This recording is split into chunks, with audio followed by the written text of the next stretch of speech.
নমস্কার বন্ধুরা, আপনাদের সকলকে স্বাগত জানাই অন্ধকারের আওয়াজ চ্যানেলে। আমাদের আজকের বিশেষ নিবেদন তারানাথ তান্ত্রিকের গল্প প্রতাপগড়ের পিশাচ।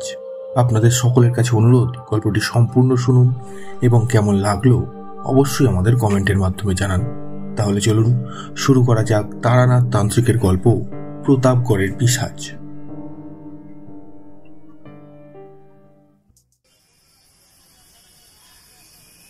অফিস শেষে রাস্তায় ট্রাম লাইনের মুখে দাঁড়িয়ে একটা সিগারেট ধরাবার তাল করছি। এমন সময় আচমকা একটা হাত পেছন থেকে কাঁধের ওপর চাপ দিতেই একটু চমকে উঠলাম। ঘুরে দেখি কিশোরী সেন। হাঁপ ছেড়ে বললাম, উফ, তুমি! আমি তো ভয় পেয়ে গিয়েছিলাম। কেন হে, ভয় পাওয়ার কি আছে? তোমার কি মনে হয় এই দিন দুপুরে ডাকাতের দলের সর্দার তোমার গদ্দার নিয়ে টাকা পয়সা সব লুট করে নিতে এসেছে? পারো বটে বিভূতি, কলকাতায় অনেক তাবড় তাবড় রাঘব বোয়াল রয়েছে যারা পয়সা মাটির তলায় লুকিয়ে রেখেছে। ডাকাত এলেও তাদের ছেড়ে তোমার আমার মতো বেগার খাটিয়ে লোকের কাছে কখনোই আসবে না। আমি ধোয়া ছেড়ে বললাম, আমার কাছে যদি টাকা থাকতো, এই যুদ্ধের বাজার মাগ্গি বাজার, বুঝলে? টাকা আসবে কচ্ছপের মতো, বেরিয়ে যাবে খরগোশের মতো। তা দৌড় প্রতিযোগিতায় কিন্তু কচ্ছপই জিতেছিল। যাক, ছাড়ো সেসব। তা আরেক প্যাকেট সিগারেট কি নিয়েছ? আমি অবাক হয়ে বললাম, হেই না, কেন? ও মা, ফুল না নিয়ে যে ঠাকুরের থানে যেতে নেই। তোমাকে যে বললাম অফিস শেষে মটলেনে যাব। ও, তোমার সেই গল্প বলিয়ে জ্যোতিষীর বাড়ি, তারানাথ তান্ত্রিক? হ্যাঁ, তা মন্দ বলনি। আসলে দুদিন বস এত প্রজেক্ট নিয়ে তাড়া দিয়েছে যে অফিস শেষে ওদিকে আর যাওয়াই হয়নি। আচ্ছা দাঁড়াও, আমি ওই সামনের দোকান থেকে সিগারেট নিচ্ছি। তুমি নেবে? আচ্ছা তাই নাও। পাশিং শনিও কিন্তু ভদ্রলোকের ওটাই পছন্দ। বেশ কয়েকদিন হলো কিশোরীর সূত্রে আমার পরিচয় মটলেনের তারানাথ তান্ত্রিকের সাথে। তারানাথ তান্ত্রিক, আসল নাম তারানাথ চক্রবর্তী। হাত দেখা, কুষ্টি বিচার, ভাগ্য নির্ণয় এসব করেই এখন জীবিকা নির্বাহ করেন। তবে শুনেছি আগে নাকি বহুবার এই শহরের বড় বড় ব্যবসায়ীদের তাক লাগিয়ে দিয়েছিলেন তাদের ঘোর ওয়ারের প্রতিযোগিতায় জিতিয়ে, কিংবা ফাটকা বা শেয়ারের টাকা পাইয়ে দিয়ে। তবে এখন মানুষটার বয়স হয়েছে বেশ, কাজেও তাই যথোপযুক্ত কারণেই একটু ভাটা পড়েছে। আমরা অফিস শেষে প্রায়ই ওনার বাড়ি যাই। চা, সিগারেট কিংবা কখনো কখনো তেলে ভাজাও খাওয়া হয়ে থাকে। না, আমরা ওনার পয়সা দেওয়া খদ্দের নই, তবে যাই আড্ডা দিতে। ভদ্রলোক তার জীবনের নানান সব অদ্ভুত ঘটনা আমাদের শোনান। কখনো বা বিশ্বাস হয়, কখনো বা হয় না, কিন্তু তাও এই কদিনই কিরকম একটা অজানা টান পড়ে গিয়েছে যেন। বিশেষ করে উনি যখন মাথা নেড়ে দাড়ি দুলিয়ে বলেন, বুঝলে হে ছোকরা, ভাবছি আমার কিছুটা শক্তি তোমাকে দিয়ে যাব, আমার শিষ্য করে রেখে যাব তোমায়। মৃত্যুর পূর্বে গুরু শিক্ষা শিষ্যকে দান করে যেতেই হয়, এটাই তন্ত্রশাস্ত্রের নিয়ম। তন্ত্রমন্ত্রে আমার যে খুব আগ্রহ ছোট থেকে তা কিন্তু নয়, কিন্তু তারানাথ তান্ত্রিকের বলার ধরনে এমন এক মাদকতা রয়েছে যে উনি বলতে শুরু করলে দুনিয়ার যাবতীয় কাজ ফেলে হা করে ওনার গল্প শোনা যায়। সিগারেট কিনে দুজনেই ধর্মতলাগামী ট্রামে চড়লাম। মটলেনের কাছে নেমে হাঁটতে হাঁটতে সাইনবোর্ড ঝোলানো বাড়ির দরজা পেরিয়ে যখন বারান্দায় উঠলাম, ভেতর থেকে শাক বাজার আওয়াজ ভেসে এলো। বুঝলাম গেরস্তের বাড়ি, সন্ধি পুজোর আয়োজন চলছে। মিনিটখানেক বাইরে দাঁড়িয়ে কিশোরী হাঁক দিল, ঠাকুরমশাই, ঠাকুরমশাই, বলি বাড়ি আছেন নাকি? মিনিটখানেক পর ভেতর থেকে জবাব এলো, ভেতরে এসো, এসো, বসো। বুঝলাম ঠাকুরমশাই ভেতরেই আছেন। দরজা খুলে আমরা ভেতরের ঘরে গিয়ে বসলাম। একটু পরেই ঘরে ঢুকলো তারানাথ। গৌরবর্ণ দেহে, জ্ঞান সমৃদ্ধ প্রশান্ত মুখ, আর তার উপর কালো চোখ। কিন্তু হঠাৎ আমাদের দিকে তাকিয়েই কিরকম যেন গম্ভীর হয়ে গেল। লক্ষ্য করলাম ওনার দৃষ্টি কিশোরীর দিকে নিবদ্ধ। আমি আর কিশোরী দুজনই হতভম্ব। কিশোরী কি হয়েছে জিজ্ঞেস করতে যাবে, মুখে আঙুল দিয়ে তারানাথ তাকে চুপ করতে বলল। তারপর আমাদের দুজনের বিস্ময় জারি রেখে নিজের গলার রুদ্রাক্ষের মালাটা খুলে ফেলল। সেটা হাতের তর্জনী আর বুড়ো আঙুলের মধ্যে ধরে এগিয়ে এসে কিশোরীর একদম সামনে দাঁড়ালো। চোখ রাখল কিশোরীর চোখের ওপর। এবার একটা আশ্চর্য কাণ্ড ঘটল। হঠাৎ মৃগী রোগীর মতো কিশোরীর চোখ উল্টে কিরকম গো গো করতে করতে তীর তীর করে কেঁপে উঠল। এক হাতে রুদ্রাক্ষের মালা আর অন্য হাত কিশোরীর মাথায় রেখে তারানাথ বিড়বিড় করে কি একটা মন্ত্র পড়তে লাগলো। কিশোরীর কোনো অসুস্থতা হয়েছে ভেবে আমি ব্যস্ত হয়ে কিছু বলতে যাব, তারানাথ ইশারায় আমাকে শান্ত হতে বলল। আমি রুদ্ধশ্বাসে সবটা দেখে যেতে লাগলাম। ধীরে ধীরে কিশোরী কিরকম যেন চোখ বুঝে শান্ত হয়ে এলো। এক মুহূর্তের জন্য একটা বিশ্রী কটু গন্ধ আর ঘরটা কিরকম ধোয়াটে হয়ে উঠল। তারপর ধীরে ধীরে সেটাও পরিষ্কার হয়ে গেল। তারানাথ হাত ছড়িয়ে বলল, চোখ খোলো কিশোরী। আস্তে আস্তে কিশোরী চোখ খুলে এদিক ওদিক তাকাতে লাগলো। স্বাভাবিকভাবেই আমাদের দুজনের চোখে মুখে বিস্ময়ের ছাপ স্পষ্ট। ব্যাপারটা এতক্ষণ কি হলো তা তারানাথ বুঝলেও আমরা বিন্দুমাত্র বুঝতে পারিনি। বললাম, এটা এটা কি হলো ঠাকুরমশাই? কি হয়েছিল কিশোরীর? একটা সুগন্ধি ধূপকাঠি জ্বালিয়ে সেটা সারা ঘরে ছড়িয়ে ধূপদানিতে গুজে দিল তারানাথ। তারপর নিজের জায়গায় বসে বলল, কিশোরীর সাথে একটা অশুভ শক্তি এতক্ষণ ঘুরে বেড়াচ্ছিল। সেটা কোনো কারণে কিশোরীকে নিজের বশে আনতে চাইছিল। তা আমি কিশোরীর চোখের দিকে তাকিয়েই বুঝতে পারি, তাই সেটা সরিয়ে দিলাম। কিশোরী সেন ভ্যাবাচাকা খেয়ে বলল, তার মানে? তারানাথ বলল, এই প্রকৃতিতে শুভ অশুভ দুরকম শক্তি রয়েছে। অনেক অশুভ অতৃপ্ত আত্মারা মুক্ত বাতাসে ভেসে বেড়ায়। তাদের দেখা যায় না ঠিকই, তবে কোনো মানুষের মধ্যে কোনো কারণে বিশেষ দুর্বলতা পেলে বা কারোর জন্য রুষ্ট হলে এরা তাকে আক্রমণ করে বসে। কিশোরীর ক্ষেত্রেও তাই হয়েছে। আমার অর্জিত ক্ষমতায় অন্তত সেটাই বুঝতে পেরেছি। আমি বললাম, কিন্তু কিশোরীকে কে আক্রমণ করেছিল? কিশোরীর কি দোষ ছিল? তারানাথ বলল, কে ছিল তা বোঝার অবকাশ পাইনি। সেটা যে অতৃপ্ত আত্মাই তা আমি নিশ্চিতভাবে বলছিও না। তবে এটা জানি যে এটা অশুভ। আর সবসময় যে ওভাবে মানুষের দোষ থাকে তা কিন্তু নয়। আসলে আমাদের সকলের মতো রাশি বলে একটা ব্যাপার থাকে। কারোর ক্ষেত্রে ভারী তো কারোর হালকা হয়। অতিপ্রাকৃত শক্তির প্রভাব পড়ার ব্যাপারটা তার উপরেই অনেকটা নির্ভর করে বই কি। যাক, ছাড়ো সেসব কথা। ও নিয়ে চিন্তা করে আর লাভ নেই। কিশোরীর বিপদ এখন কেটে গেছে। ভূতিনী তারণ মন্ত্রে ও অপশক্তি বিতাড়িতও হয়েছে। আচ্ছা, এই পাশিংশ এনেছো তো? এই দাও দেখিনি একখানা। আমি সিগারেটের প্যাকেটটা থেকে একটা সিগারেট বের করে তারানাথের হাতে দিলাম। তারানাথ সিগারেটটা ধরিয়ে সুখ টান দিতে লাগলো। কিশোরী সেনের চোখে মুখে তখনও বিস্ময় লেগে রয়েছে। থাকার কারণটাও স্বাভাবিক। এতদিন তারানাথের বলা অলৌকিক সব কথা কিশোরী সেন অবিশ্বাস করেছে সব থেকে বেশি।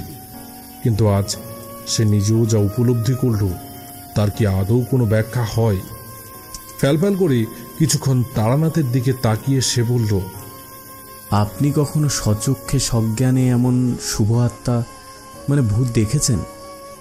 তারানাথ ভ্রু কুঁচকে বলল, ওমা, ও কি কথা! মাথায় মুখে চুলদাড়ি কি আর এমনি এমনি পেকেছে? সাধক জীবনের অধিকাংশ সময় তো তন্ত্র মন্ত্র ভূত প্রেত নিয়েই তো কাটিয়েছি। কত তাবর তাবর শক্তির সম্মুখীন হয়েছি। এসব তুচ্ছ ছিচকে ভূত প্রেত তো কোথাকার কি। আর যেসব জিনিস আমি দেখেছি তা তোমরা আজকের দিনে ছোকরারা দেখলে পরে চমকে একদম অক্কা পাবে, বুঝলে? হে কিশোরী হেসে বলল, দেখিনি বলেই না আপনার কাছে এমন সোনার আশায় ছুটে আসা। জানি দুধের স্বাদ ঘোলে মেটে না, তবুও আপনার গল্প শুনে একটু আধটু যদি বুঝতে পারি আর কি। তারানাথ ধোঁয়া ছেড়ে বলল, ছাই বোঝো ছাই, তুমি তো আমার সব কথাকে গাঁজাখুরি ভেবে উড়িয়ে দাও। ভাবো এ পাগল বুড়ো কি নাকি বলে চলে। আমি দেখলাম সর্বনাশ, এমন ঝগড়া আলাপেই না আজকের আড্ডা কেটে গেলে হয়। বললাম, আরে ও বিশ্বাস নাই বা করুক, আমি তো করি ঠাকুর মশাই। তা আমার জন্য অন্তত আজ একটা বেশ জমাটি গল্প হোক।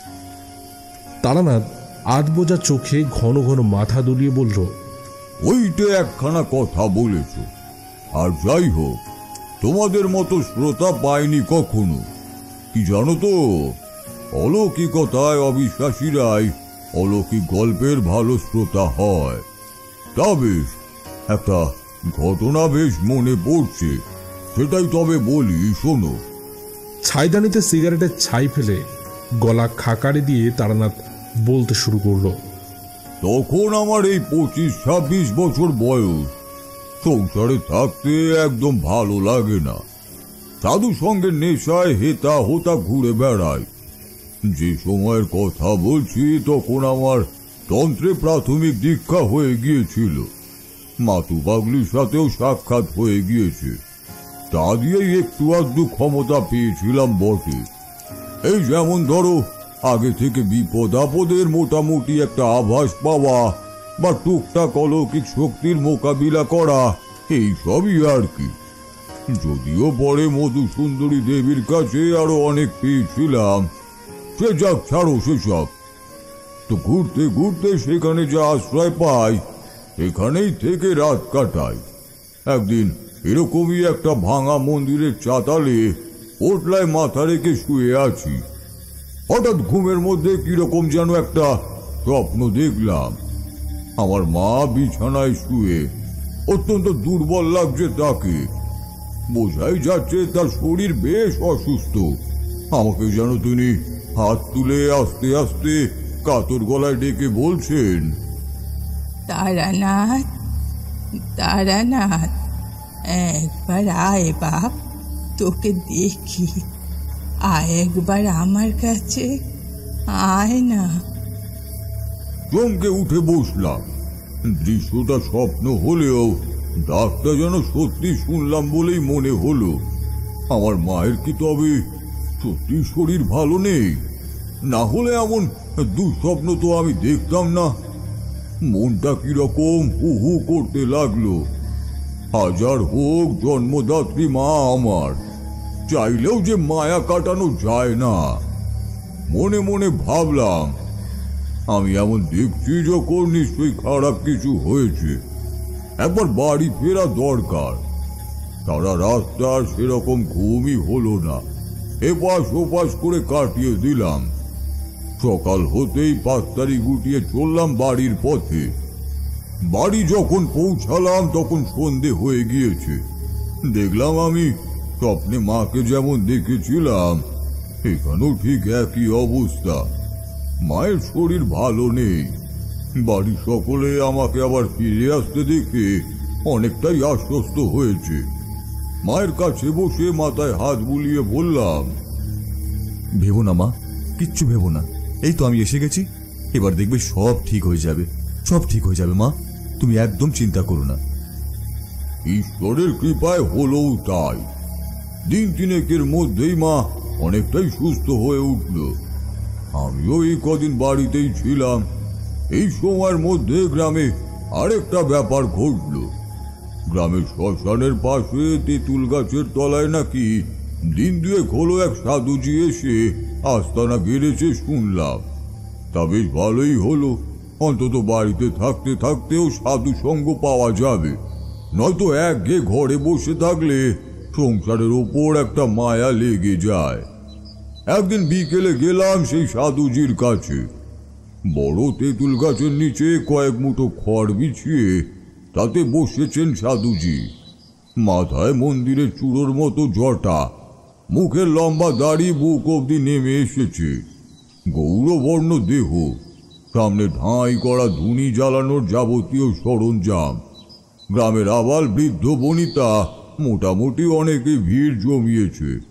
কেউ চাইছে তাবিজ মাদুলি, কেউ চাইছে তার সমস্যার সমাধান, আবার কারোর প্রয়োজন আশীর্বাদ। সাধক জীবনে এই কাজটা বড়ই বিরক্তিকর লাগে। বিপদ আপদ হলে সাহায্য করা কর্তব্য, কিন্তু অযথা সাধু দেখলেই ছুটে এসে তাবিজ মাদুলির জন্য ধরা মোটেই ঠিক নয়। সাধুজি মোটামুটি সকলকেই হাত তুলে আশীর্বাদ করছেন আর বলছেন, কোনো চিন্তা নাই মা, কোনো চিন্তা নেই বাবা, ঈশ্বরের নাম করো, উনি সব ঠিক করে দেবেন, সব ভালো হবে। ধীরে ধীরে সন্ধে হতেই ভিড়টা ফাঁকা হয়ে এলো। আমি চুপচাপ একপাশে দাঁড়িয়ে সবটা দেখছিলাম। সবাই চলে যেতে সাধুজি ধুনি জ্বালালেন, তারপর আমার দিকে না তাকিয়েই বললেন, কি চাস বেটা? আমি প্রথমটা একটু থতমত খেয়ে গিয়েছিলাম। তারপর সামনে এসে সাধুজিকে প্রণাম করে বসলাম আর বললাম, আগে কিছুই না সাধুজি। সাধুজি স্থির দৃষ্টিতে কিছুক্ষণ আমার দিকে তাকিয়ে রইলেন, তারপর মৃদু হেসে কেবল বললেন, তোর যে চাওয়ার কিছু নাই। ও এই বলে তিনি চোখ বুজে স্থির হয়ে ধ্যানে বসলেন। আমার মনের ভেতরটা হু হু করতে লাগলো। সাধুজির ও কথার তাৎপর্য তখন না বুঝলেও এটুকু বুঝেছিলাম যে আমাকে ওই ভবঘুরে সাধকের জীবন বড়ই আকর্ষণ করছে। চুপচাপ বসেই রইলাম। নির্জন শ্মশানের জ্যৈষ্ঠ মাসের রাত্রের একাকী নিস্তব্ধতা যেন বারবার বাধা পাচ্ছে।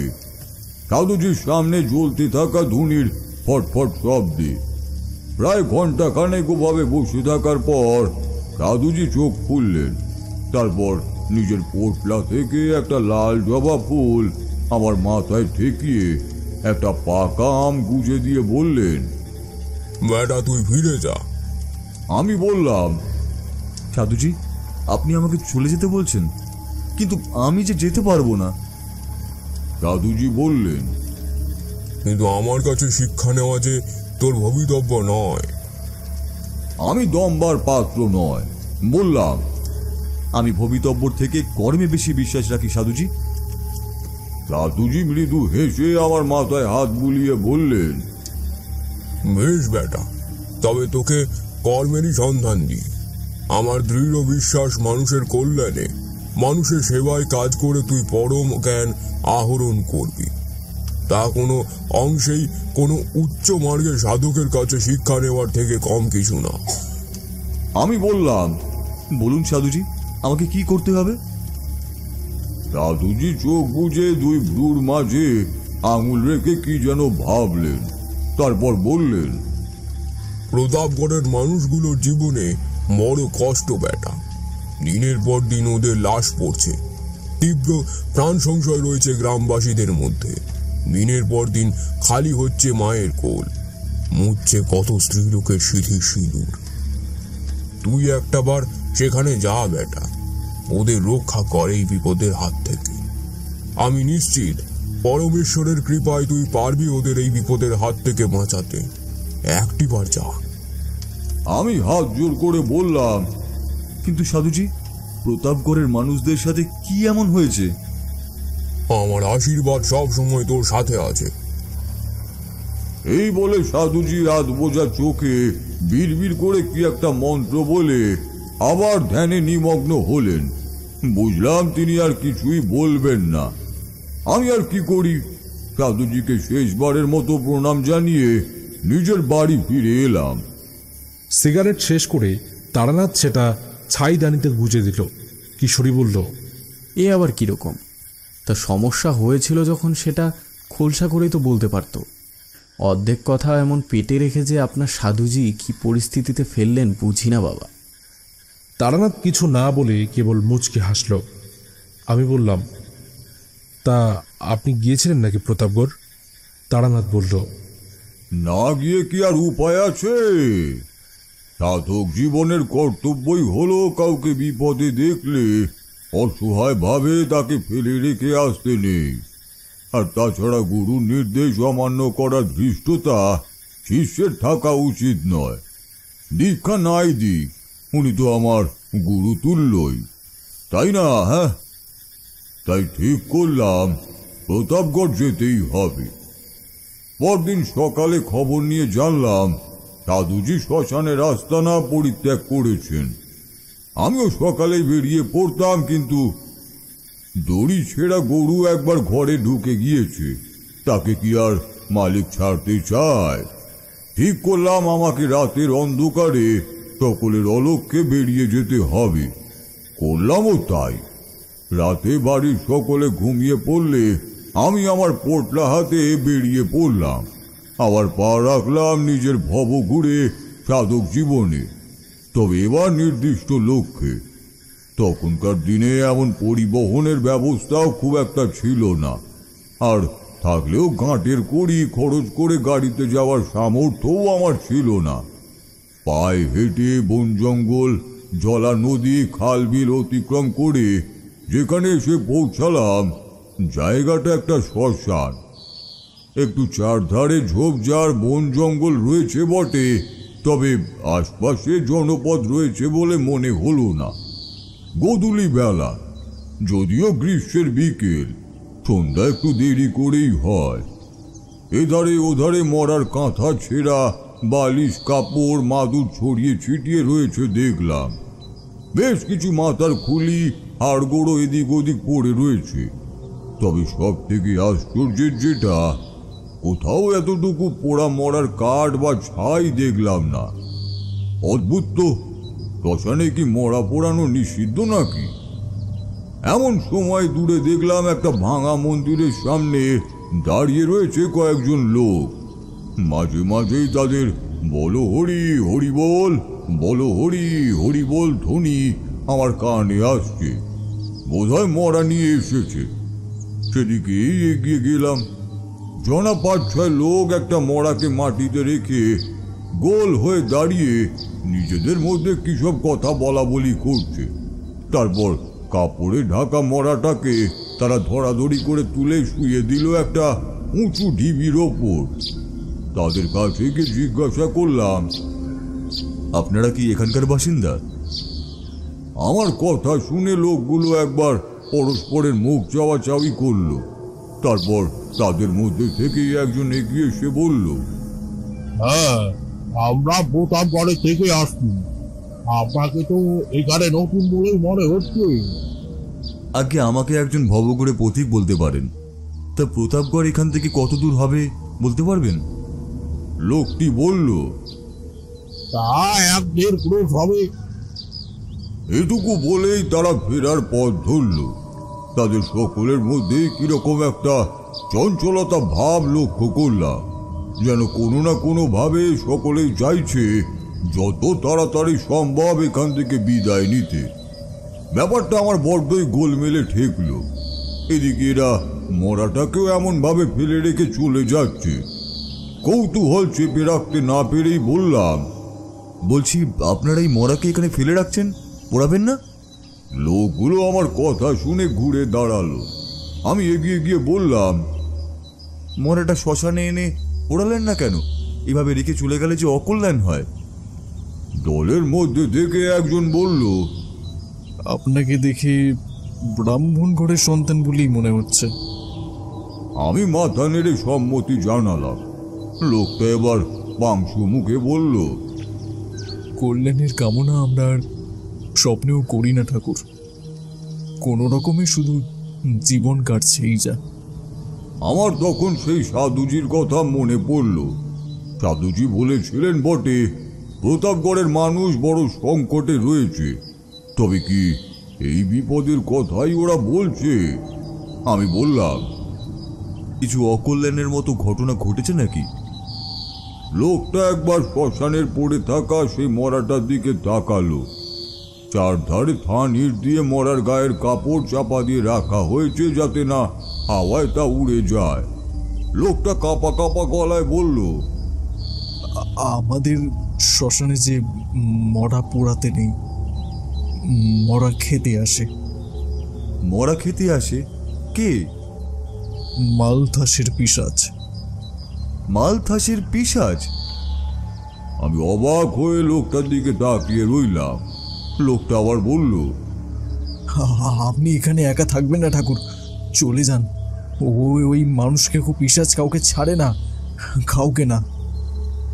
সাথে সাথে একটা গরম হাওয়ার হলকা কোথা থেকে যেন এসে আমাদের ছুঁয়ে গেল।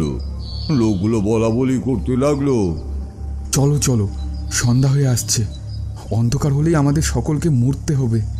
হ্যাঁ চলো তাড়াতাড়ি, চলো সবাই। তারা দ্রুত পায়ে শ্মশান থেকে বেরিয়ে গাছের আড়ালে অদৃশ্য হয়ে গেল। এই নির্জন শ্মশানে পড়ে রইলাম আমি একা। না জানি কোন অজানা আতঙ্ক এই মালথাসের পিশাচ। এগিয়ে গিয়ে দাঁড়ালাম মরাটার পাশে। আস্তে আস্তে কাপড়টা সরাতেই ভয়ে আঁতকে উঠে পিছিয়ে এলাম। একটা মধ্যবয়সী লোক, তবে তার শরীরের এমন অবস্থা দেখে কখনোই মনে হয় না যে এটা স্বাভাবিক মৃত্যু বলে। শুকনো কঙ্কালসার রক্ত শূন্য চেহারা, চোখগুলো যেন প্রবল প্রাণঘাতী কোনো আতঙ্কে বিস্ফারিত হয়ে আছে। ঘাড় একদিকে মটকে গিয়েছে, গোটা মুখে গায়ে হাতে বড় বড় চেরা নখের দাগ। এমন নৃশংসভাবে কে মারল এই লোকটাকে? ওই মালথাসের পিশাচ। এমন সময় একটা গুরুম গুরুম শব্দ হলো। চোখ তুলে তাকালাম, পশ্চিম আকাশে ততক্ষণে কালো মেঘ মাথাচাড়া দিয়ে উঠেছে। বুঝলাম ঝড় জল এলো বলে। প্রথমটা মনে হলো ওই লোকগুলোর সাথে চলে গেলেই হতো প্রতাপগড়, কিন্তু না, আমাকে আজ রাতটা এখানেই থাকতে হবে। লক্ষ্য রাখতে হবে ওই মরাটার ওপর। দেখি কোন শয়তান তাকে এসে উদরস্ত করে। তবে আমি নিশ্চিত এই মালথাসের পিশাচি প্রতাপগড়ের মানুষদের কাছে সেই বিপদ যার কথা সাধুজি আমাকে বলেছিলেন। বিকট গর্জন করে ঝোড়ো বাতাস এদিক ওদিক থেকে ছুটে এসে অশান্ত করে তুলল শ্মশানের পরিবেশ। গোটা আকাশ হয়ে গেল কালো মেঘে। আমি ছুটে গিয়ে আশ্রয় নিলাম শ্মশানের ধারে ভাঙা একটা মন্দিরের ভেতর।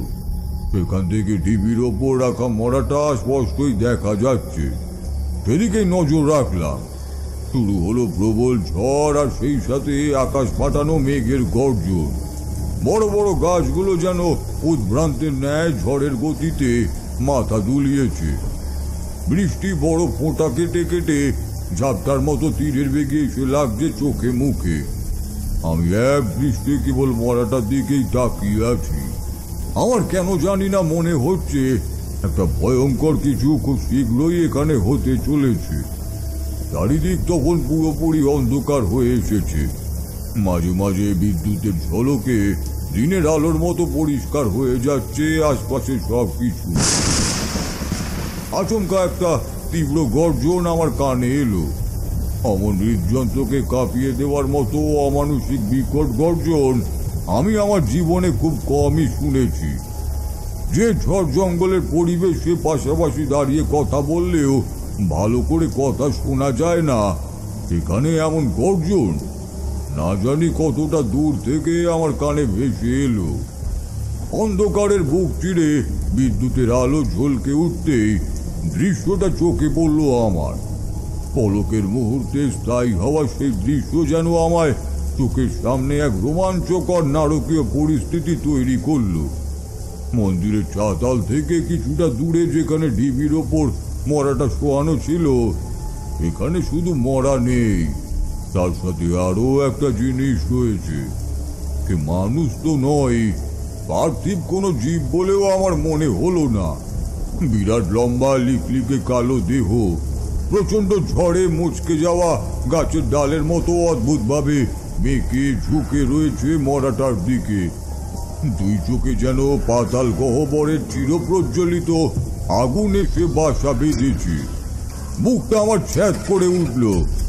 এমন নির্জন শ্মশান প্রান্তরে কোন অজানা বিভীষিকার সাথে রয়েছি আমি? উত্তেজনায় আমার গায়ের লোম খাড়া হয়ে উঠেছে। বারবার মেঘ গর্জন করছে, ঝাপটা দিয়ে গায়ে এসে বিঁধছে বৃষ্টির ফোঁটা, আর সেই সাথে ঘন ঘন চমকে ওঠা বিদ্যুতের আলোয় আমার সামনে একটু একটু করে উদ্ভাসিত হচ্ছে বিভীষিকার অপর নাম। লম্বা লম্বা লিকলিকে গাছের ঝুড়ির মতো দুই হাত দিয়ে সে টেনে খুলে ফেলেছে মরার গায়ের ভিজে জবজবে কাপড়টা। তার দুই চোখে পাশবিক হিংস্রতা, বিকৃত বিভৎস চোয়ালের ফাঁক দিয়ে বেরিয়ে এসেছে সদন্ত, আর বারবার লিকলিকে জিভটা বেরিয়ে আসছে, আবার মুখের ভেতরে ঢুকে যাচ্ছে। তবে স্বস্তির নিঃশ্বাস একটা কারণে, এই বিভৎস মূর্তির নজর এখনো আমার দিকে পড়েনি। তার ধ্যান জ্ঞান সবকিছুই এখন ওই মরাটার ওপরেই নিবদ্ধ। আবার একটা বিকট গর্জন, শ্মশানটা যেন সেই গর্জনে থরথর করে কেঁপে উঠল। আবার সবকিছু অন্ধকার। আমি নিজেকে ততক্ষণে একটা থামের আড়ালে লুকিয়েছি। শরীরের প্রতিটা ইন্দ্রিয় সজাগ হয়ে রয়েছে, না জানি কখন কি হয়। ঠিক তখনই ঝড় বৃষ্টির শব্দের মধ্যেই একটা অন্যরকম শব্দ আমার কানে এলো। কিরকম একটা গা গিনগিনে কচর মচর শব্দ, যেন পাথরের আঘাতে নরম কিছু ঘষে ঘষে পিষে ফেলা হচ্ছে। ব্যাপারটা কি হতে পারে তা আমি ততক্ষণে বুঝে গিয়েছি। বিদ্যুতের আলো আবার পড়তেই আমার চোখে ধরা দিল সেই নরকীয় দৃশ্যটা। আত্মমরাটাকে ছিঁড়ে ফালা ফালা করে পরম তৃপ্তিতে তার হাড় চামড়া মাংস চিবোতে ব্যস্ত সেই জীব, যেন কতকাল বুভুক্ষ ভিখারির মতো থেকে এই মাত্র হাতের সামনে খাবার পেয়েছে। দৃশ্যটা দেখে আমার গা ফুলিয়ে উঠল। নিমেষের মধ্যে ঢিবির ওপর পড়ে থাকা গোটা মরাটা নিঃশেষ হয়ে গেল। কিশোরী হঠাৎ তারানাথকে থামিয়ে মাঝখানে বলে উঠল, এই একটা আস্ত মরাকে ওভাবে চিবিয়ে খেয়ে ফেললো। তারানাথ পাসিং শোয়ের প্যাকেট থেকে আর একটা সিগারেট বের করে বলল, তারানাথ তান্ত্রিকের জীবনের ঘটনা মানেই অদ্ভুত, আশ্চর্য সব জিনিস যা সাধারণ মানুষের কাছে অবিশ্বাস্য বলেই মনে হবে। তবে একটা কথাও আমি বানিয়ে বলছি না, নিজের চোখের সামনে যা দেখেছি তাই বলছি। কিশোরী বলল, কিন্তু ওটা কে ছিল?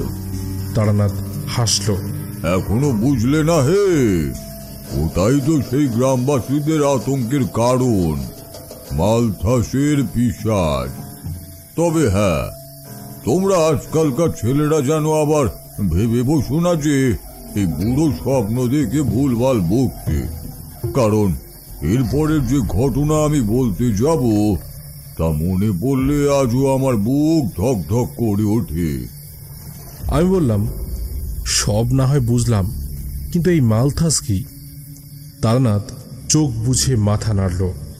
ধৈর্য ধরো, সব জানতে পারবে। ওভাবে আগে থেকে বললে যে গল্পের আমেজটাই নষ্ট হয়। ঠোঁটের ফাঁকে সিগারেট গুজে সেটা ধরিয়ে তারানাথ আবার বলতে শুরু করল, তবে যতটা সহজে ওই দৃশ্য আর আমার ওই অনুভূতি তোমাদের সামনে বলছি, গোটা জিনিসটা মোটেও এতটা সহজ ছিল না, বরং আরো বেশি কঠিন।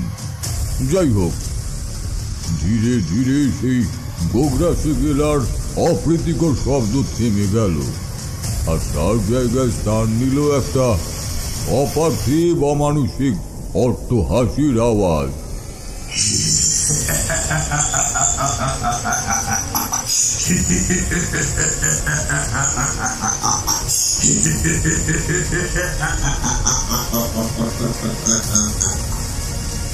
গোটা শ্মশান যেন থরথর করে কেঁপে উঠল সেই শব্দে। সেই হাসি একবার শুনলে বুকের রক্ত জল হয়ে আসে। এমন দুর্যোগ আর সংকটাপন্ন পরিস্থিতির মধ্যে পড়েও নিজেকে যতটা সম্ভব শান্ত সংযত রাখার চেষ্টা করছি। সেই নরকের পিশাচের ঘের ঘেরে গলার হাড় কাঁপানো উল্লাস আমার কানে আসছে। রক্ত রক্ত রক্ত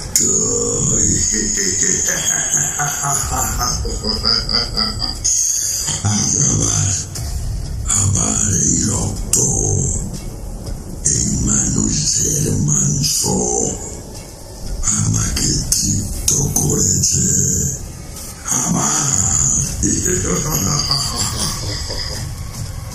তার কথা মাঝপথেই থেমে গেল, কারণ ততক্ষণে একটা মস্ত বড় ভুল আমি করে ফেলেছি। চুপচাপ অন্ধকারে থামের আড়ালে গুটি ছুটি মেরে বসেছিলাম, অপেক্ষা করছিলাম এই বিভীষিকা কতক্ষণে মিটবে। কিন্তু নিজের একটু ভুলেই সেটা আবার যে ঘুরে ফিরে ঝাঁকিয়ে বসবে তাতে সন্দেহ নেই। হঠাৎ পায়ের ওপর দিয়ে কি একটা সরসর করে চলে যেতেই ভয়ে আপনা হতেই আমার মুখ থেকে বেরিয়ে এলো, ওহ! এর সাথে সাথে ভুলটা বুঝতে পেরে আমি মুখে আঙুল চাপা দিলাম। কিন্তু সবটুকু সাবধানতা আর আমাকে রক্ষা করতে হয়তো যথেষ্ট নয়। ঝড় বৃষ্টির প্রকোপ ততক্ষণ একটু কমে এসেছে।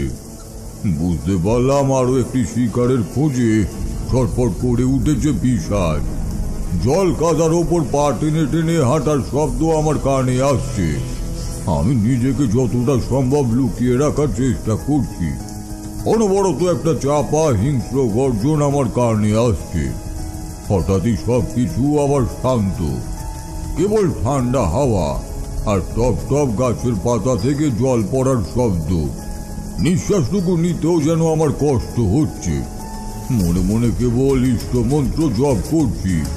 আর আমার বাঁচার পথে অন্যতম গুরুত্ব ভূমিকা নিয়েছে ক্ষণে ক্ষণে চমকে ওঠা ওই বিদ্যুতের ঝলক।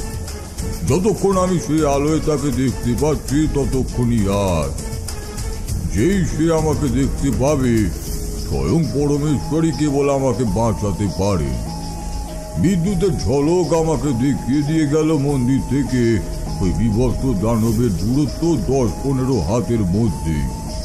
বিরাট লম্বা লিকলিকে পৈশাচিক দেহটা সামনে ঝুঁকিয়ে সে দাঁড়িয়ে রয়েছে, যেন শতাব্দী প্রাচীন পাতা ঝরা কোনো মহিরুহু। হিংস্র আগুনের ভাটার মতো দুই চোখের দৃষ্টি এই মন্দিরের দিকে নিবদ্ধ। চাপা গলায় সে গর্জন করে উঠল,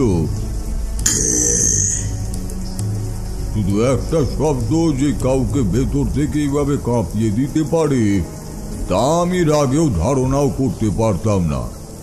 জল কাদায় পা ফেলে ফেলে সে অনবরত এগিয়ে আসছে সামনে। আমি একটু একটু করে সরে যাচ্ছি হামটার উল্টো দিকে। এই চুরকির দেওয়ালটাই পারে আজ আমাকে নতুন জীবন দান করতে।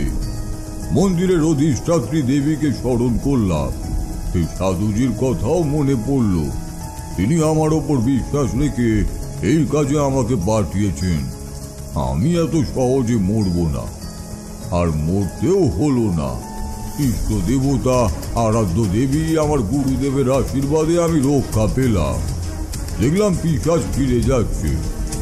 বিদ্যুতের আলোয় দেখলাম আস্তে আস্তে অতল অন্ধকারের উদ্দেশ্যে মিলিয়ে গেল অন্ধকারের সেই রক্ত চোষা। আমার মোকাবিলা কি তবে এই নারকীয় শক্তির সাথেই? মনে হলো একবার তার পিছু যায়। কোথা থেকে সে এলো, কোথায় বা ফিরে গেল জানাটা দরকার। কিন্তু সত্যি বলতে সাহস হলো না। জলে হাত ভেজা হয়ে ঠান্ডায় কাঁপতে কাঁপতে জবথবু হয়ে বসে রইলাম। একটু একটু করে কাটতে লাগলো আতঙ্কের এক একটা মুহূর্ত। তবে রাত শেষে ভোর হলো। আকাশের মেঘ কেটে পরিষ্কার গেরুয়া আভা ছড়িয়ে পড়ল পূর্ব দিগন্তে। দিনের আলোয় রাতের ভয়টা অনেকটাই কেটেছে। পোটলা হাতে মন্দিরের বাইরে বেরিয়ে এলাম।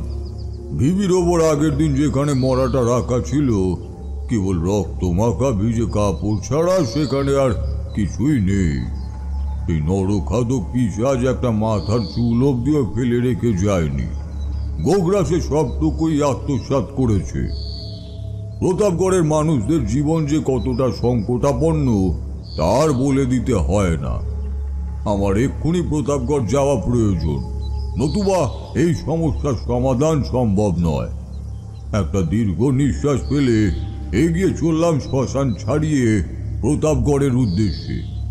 প্রতাপগড় যখন পৌঁছালাম তখন বেলা গড়িয়ে দুপুর হয়েছে। একটা মুদির দোকান থেকে সেখানে বসে একটু জল আর বাতাসা খেয়ে জিরোচ্ছি।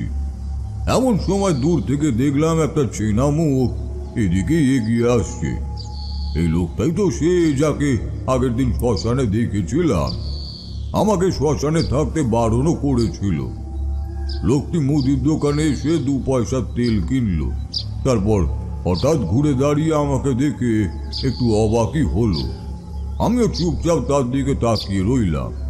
বিস্ময়ের ভাবটা কাটিয়ে সে নিজেই বলল, ঠাকুর, আপনি কি কাল আমাদের সাথে এলেন? আপনাকে তো কোথাও দেখলাম না। আমি মৃদু হেসে বললাম, না, আজ সকালেই এসেছি, কাল রাতে শ্মশানেই ছিলাম। লোকটা থুতনি হা হয়ে গিয়েছে। সেটাই স্বাভাবিক, কারণ যে আতঙ্কের কারণে লোকে দিনের বেলাতেও ও ত্রিসীমানায় ঘেঁষতে ভয় পায়, সেখানে যে আমি এমন দুর্যোগের রাতে শ্মশানে কাটিয়ে আবার স্বয়ং সম্পূর্ণরূপে এই গ্রামে এসে উপস্থিত হয়েছি, সেটা অনভিপ্রেত বই কি। লোকটা বেশ কিছুক্ষণ আমাকে আপাদমস্তক দেখলো, তারপর বলল, আসুন ঠাকুর মশাই, আপনি এখানে নতুন, এ গায়ের অতিথি, আপনি আমার বাড়ি আসুন। লোকটার সাথে চললাম তার বাড়ি। যেতে যেতে কথাবার্তায় জানা গেল তার নাম জগন্নাথ, প্রতাপগড়েরই বাসিন্দা, পেশা তার চাষবাস। জগন্নাথ আমাকে বলল, আপনি কাল রাতে কিছু দেখেছিলেন? আমি বললাম, বিলক্ষণ, যার কথা তোমরা বলেছিলে, সেই মালথাসের পিশাচ। কিন্তু একটা কথা বলো তো, এই পিশাচের উদয় হলো কি করে? আর এই মালথাসাটাই বা কি জিনিস? একটা দীর্ঘশ্বাস ফেলে জগন্নাথ বলল, তা আমি আপনাকে বলতে পারবো না ঠাকুর মশাই। আজ বিগত 20-25 বছর ধরে এমনভাবেই আতঙ্কে বেঁচে রয়েছে গোটা গ্রাম। তবুও এই রক্তের লালসা আগে অত্যাধিক ছিল, কিন্তু এখন তা কম বটে। আমি বললাম, সে না হয় বুঝলাম, কিন্তু ওই শ্মশানে মরা না পোড়ানোর ব্যাপারটা? জগন্নাথ বলল, বছর 5 আগে এক সাধু এই গাঁয়ে এসেছিলেন বটে। গ্রামবাসীদের অনুরোধে তিনি এই পিশাচকে হঠাৎ নানান প্রক্রিয়া করেছিলেন। অবশ্য তার কোনোটাই ফলপ্রসূ হয়নি। রক্তের লোভে পিশাচ রাতের অন্ধকারে একের পর এক নৃশংস নরহত্যা চালিয়ে গিয়েছে। শেষটায় সাধুজি বিধান দেন সেসব মরা মানুষদের না পুড়িয়ে শ্মশানে পিশাচের খাবার হিসেবে ফেলে রাখতে, তাতে যদি কিছুটা সমাধান হয়। আর এমন উদ্ভট নামের কারণ মালথাস? জগন্নাথ বলল, আসলে কি জানেন ঠাকুর মশাই, আমাদের এই প্রতাপগড় বরাবরই নানান রক্তাক্ত অভিশপ্ত ইতিহাসের নজির। আগেও এমন নানান অদ্ভুত ঘটনা ঘটেছে। মালথাসের পিশাচের মতো এমন ভয়ঙ্কর শক্তির কথা আমার পূর্বপুরুষের সময়ও শুনেছি, তবে কি যে এর শুরু, কি বা এর শেষ, তা কেউই জানে না ঠাকুর মশাই, কেউ না। কথা বলতে বলতে আমরা জগন্নাথের বাড়ি এসে পৌঁছালাম। ছোট্ট একচালা ঘর, বাড়িতে লোক বলতে 2 জন, জগন্নাথ আর তার স্ত্রী মালতী। ঘরে ঢুকে প্রাথমিক সৌজন্য বিনিময় ও আলাপচারিতার পর মালতী আমাকে বললেন, ঠাকুর মশাই, আপনি সত্যি ওই শ্মশানে রাত কাটিয়ে এসেছেন? আপনি মানুষ না ঠাকুর মশাই, সাক্ষাৎ দেবতা। আমি হেসে বললাম, তোমাদের দেবতাই আমাকে বাঁচিয়েছেন। আমি সত্যি ঈশ্বরের কৃপায় মৃত্যুর মুখ থেকে ফিরে এসেছি। তবে ওই দুরাত্মা পিশাচের যে ভয়ঙ্কর রূপ আমি দেখেছি, তা কোনোদিনও ভোলার নয়। আমার সৌভাগ্য এই যে ও আমাকে দেখেনি। জগন্নাথ বলল, কিন্তু ঠাকুর মশাই, এর থেকে মুক্তি পাওয়ার কোনো তো একটা উপায় থাকবেই। আপনি দয়া করে কিছু একটা উপায় বলুন ঠাকুর মশাই। উপায় তো অবশ্যই আছে, তবে তা এই মুহূর্তে আমারও অজানা। চিন্তা করো না, আমি এসেছি যখন কিছু না কিছু একটা ব্যবস্থা নিশ্চয়ই করেই যাব। জগন্নাথের বাড়িতেই আমার থাকার ব্যবস্থা হলো। পরদিন ঘটলো আরেক অদ্ভুত ব্যাপার।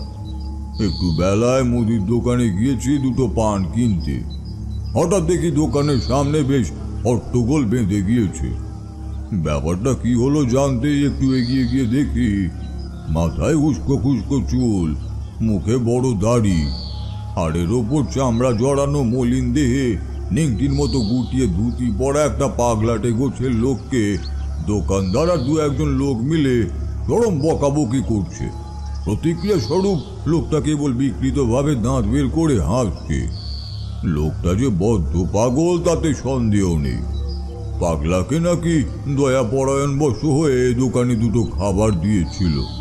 পাগলা খায় তো নি, উল্টে দোকানের চত্বরে খাবার জল সব ছড়িয়ে ছিটিয়ে নোংরা করেছে।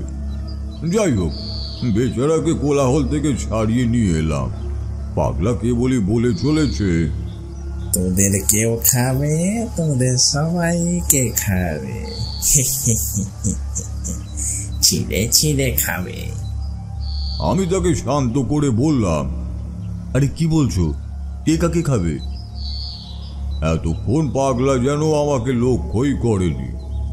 এবার আমার দিকে গাফলের মতো বড় বড় চোখ করে তাকালো। তারপর যেন আর কেউ না তার কথা শুনতে পায় এরকম একটা ভাব করে আমার সামনে মুখ এনে বলল, ওই যে ও রাতে আসে, রক্ত খায়, ও আসবে, আসবে ও। আমার মনে একটু খটকা লাগলো। পাগলা কি সেই মালতাসের পিশাচের কথাই বলছে? আমি বললাম, কে রক্ত খায়, তুমি চেনো তাকে? পাগলা দাঁত খিচিয়ে উঠল, কিসের মিনসে রে তুই, জানিস না নাকি? ওটা সাহেব, সাহেব। হয় মুক্তি দে, নয়তো রক্ত দে। নতুন কিছু একটা জানার উত্তেজনায় আমি তখন ভেতরে ভেতরে ফুঁটছি। বললাম, কিভাবে দেব? ওর পিছু পিছু যা, সাবধানে, খুব সাবধানে, এইভাবে দেখ। বলে পাগলা বিড়ালের মতো পা টিপে টিপে সামনের দিকে কয়েক পা এগিয়ে গেল। তারপর আমার দিকে ঘুরে দাঁড়ালো, দুহাত তুলে আচমকা উল্লাসে লাফিয়ে উঠল, পেয়েছি, ইয়াহু, পেয়েছি বলে বিকট হাসতে হাসতে আর লাফাতে লাফাতে কোথায় যে ছুটে পালিয়ে গেল কে জানে। পাগলার কথার তাৎপর্য আমি তখন পুরোপুরি না বুঝলেও বুঝলাম সেদিন সন্ধ্যায়। বিকালে চারপাশটা একটু ঘুরে দেখতে বেরিয়েছিলাম। একটু সন্ধ্যা হতেই বাড়ি ফিরে এলাম। ঘরে এসে দেখি কেউ নেই। জগন্নাথ তার মানে মাঠ থেকে এখনো আসেনি। মালতী বা গেল কোথায়? আমি আর কি করি, দাওয়ার ওপর বসে রইলাম। জগন্নাথ ফিরল মিনিট 15 পরে।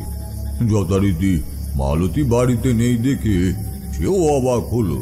বলল, ঠাকুরমশাই ও বলেছিল বিকালে পাশের গ্রামে যাবে, দুটো তিল বাড়িতে পড়েছিল, হরি মহাজনের কাছে বেঁচে আসবে, কিন্তু এত দেরি হওয়ার তো কথা নয়। আমি বললাম, একটু অপেক্ষা করো, দেখো ঠিক চলে আসবে। কিন্তু আধ ঘন্টা পেরিয়ে গেলেও মালতী ফিরল না। জগন্নাথ চিন্তিত মুখে বলল, ঠাকুরমশাই, এইবার কিন্তু সত্যি চিন্তা হচ্ছে। অন্ধকার হয়ে গেছে, পাড়া গায়ের অবস্থাও একদম ভালো নয়। একবার এগিয়ে দেখি বরং, ওটা আমার কোথায় আছে। আমি বললাম, বেশ চলো, আমিও।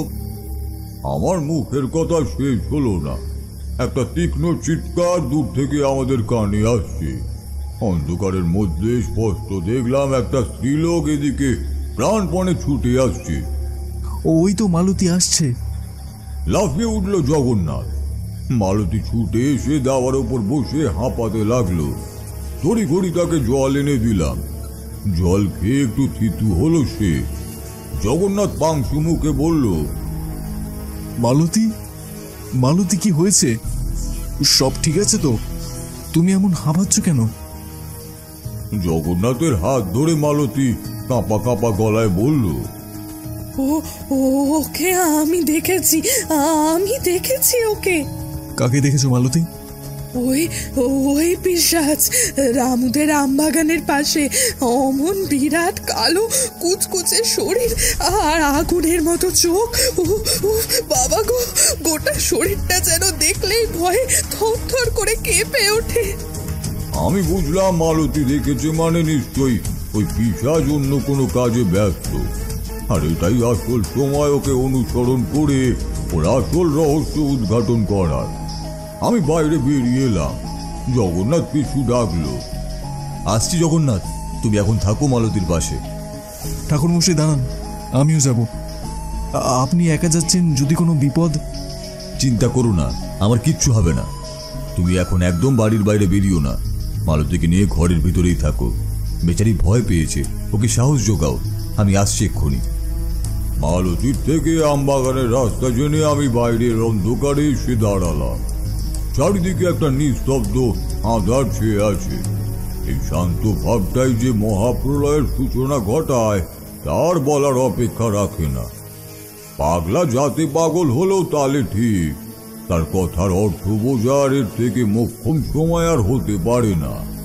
তারানাথ একটানা সিগারেটের বাকিটা শেষ করে সেটা ছাইদানিতে গুজে দিয়ে বলল, এই দাঁড়াও, এই চারিকে আরেক প্রস্ত চা দিতে বলি।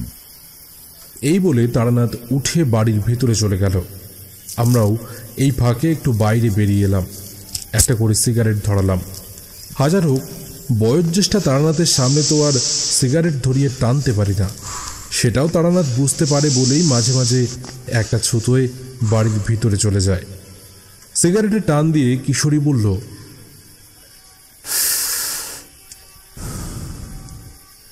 ভদ্রলোকের কথা জাদু আছে বলতে হবে, যখন বলে হা করে শুধু শুনেই যেতে হয়। আমি বললাম, তা তুমি তো মাঝে মাঝেই গল্পের মধ্যে ফোড়ন কেটে এটা ওটা প্রশ্ন করে বসো, তোমার যে বিশ্বাস হয় না। ঘন ঘন মাথা নাড়ল কিশোরী। আহা, তুমি বোঝো না, ওটা করি তারানাথকে চটাবার জন্য। যত চটবে তত জম্পেশ গল্প বেরিয়ে আসবে, বুঝলে? আজকের গল্পটাই দেখো না, ভদ্রলোক জমিয়ে দিয়ে আবার কোথায় যে উঠে চলে গেলেন। আমিও সায় দিয়ে বললাম, তা যা বলেছ। দেখা যাক ঠাকুরমশাই কি করে এই শক্তির মোকাবেলা করেন।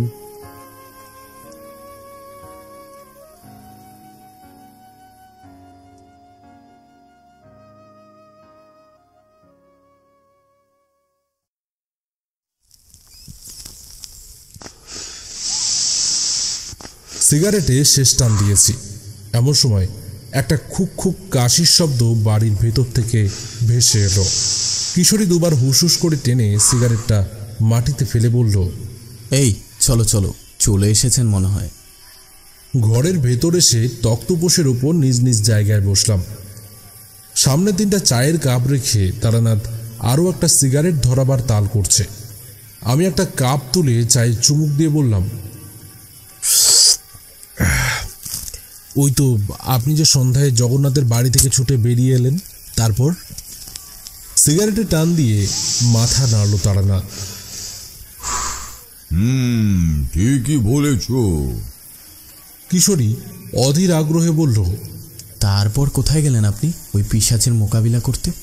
তারানাথ বলতে শুরু করল, মোকাবিলা করা এতটা সহজ না হে। তার আগে আমাকে জানতে হবে ওই পিশাচ আসলে কে, কোথা থেকেই বা এসেছে, আর কেন সে এমন করছে। মালতী থেকে ওই আমবাগানের ঠিকানা নিয়ে সেদিকে ছুট লাগালাম। তবে যা করার খুব সাবধানেই করতে হবে। আমি সেই পিশাচকে দেখতে পেলেও সে যেন না আমাকে দেখতে পায়। ছুটতে ছুটতে আমবাগান পেরিয়ে এসে পড়লাম একটা বাঁশ বাগানের ধারে। সামনের দিকে তাকিয়ে দেখি একদিকে ফাঁকা মাঠ, আর অন্যদিকে ভাঙা পাঁচিলে ঘেরা একটা উঁচু বড় ঢিবি মতো জায়গা। বুঝলাম এটাই তবে প্রতাপগড়ের শেষ সীমানা। কিন্তু এই অন্ধকারে এখন ওই দানবকে আমি খুঁজবই বা কোথায়? এমন সময় একটা খসখস শব্দ আমার কানে এলো। ঠিক যেন শুকনো পাতার ওপর পা ঘষে ঘষে কেউ হাঁটছে। কান খাড়া করে শুনলাম, আর সেই মতো দৃষ্টি ফেরালাম পাশের বাঁশ বনটার দিকে। কোথাও এতটুকু ঝড় নেই, বাতাস নেই, কিন্তু বাঁশ গাছগুলো অমন তুলছেই বা কেন? ব্যাপারটা তো আর বুঝতে বাকি রইল না। ঝট করে নিজেকে পাশের একটা মোটা তেঁতুল গাছের আড়ালে লুকিয়ে নিলাম। রুদ্ধশ্বাসে তাকিয়ে রইলাম দোদুল্যমান বাঁশঝাড়ের দিকে। ধীরে ধীরে আমার অপেক্ষার অবসান ঘটিয়ে সেই বাঁশঝাড়ের গাছ ফাঁক করে সামনের মাটি থেকে সদ্য উত্থিত একটা কচি বাঁশকে রীতিমতো পায়ের তলায় দুমড়ে মুচড়ে বাইরে বেরিয়ে এলো অন্ধকারের বেতাজ বাদশা। প্রতাপগড়ের সেই নরখাদক পিশাচ। তাদের মৃদু আলোয় তার সেই বিরাট বিভীষণ কালো দেহ যেন আরো বেশি শক্তিধর বলেই মনে হচ্ছে। অক্ষি কোটরে আগুনের দুটো বলয় ঘন ঘন এদিক ওদিক ঘুরছে, বোধহয় শিকারের সন্ধানে। আমি যতটা সম্ভব নিজেকে লুকিয়ে রাখার চেষ্টা করলাম। উত্তেজনায় আমার গায়ে কাঁটা দিয়ে উঠছে। শুধু যে পিশাচ আমাকে দেখতে পায়নি এতেই যা রক্ষে। ধীরে ধীরে তার শরীরটা উল্টোমুখ হলো আর সে এগিয়ে চলল সামনের দিকে। আমি সুযোগ বুঝে অতি সন্তর্পণে বাইরে এলাম। দেখি সেই পিশাচ এগিয়ে চলেছে পাঁচিলে ঘেরা ঢিবিটার দিকে। কিছুটা জায়গা সেখানেও বন আগাছায় আচ্ছন্ন। পাঁচিল ডিঙিয়ে পিশাচ সেই দিকেই চলে গেল। অন্ধকারের মধ্যেও লক্ষ্য করলাম সে যেন মাটিতে একবার ঝুঁকলো, তারপর হঠাৎ কিরকম যেন ঝুপ করে অন্ধকারে মিলিয়ে গেল। আমি কিছুক্ষণ থ হয়ে দাঁড়িয়ে রইলাম।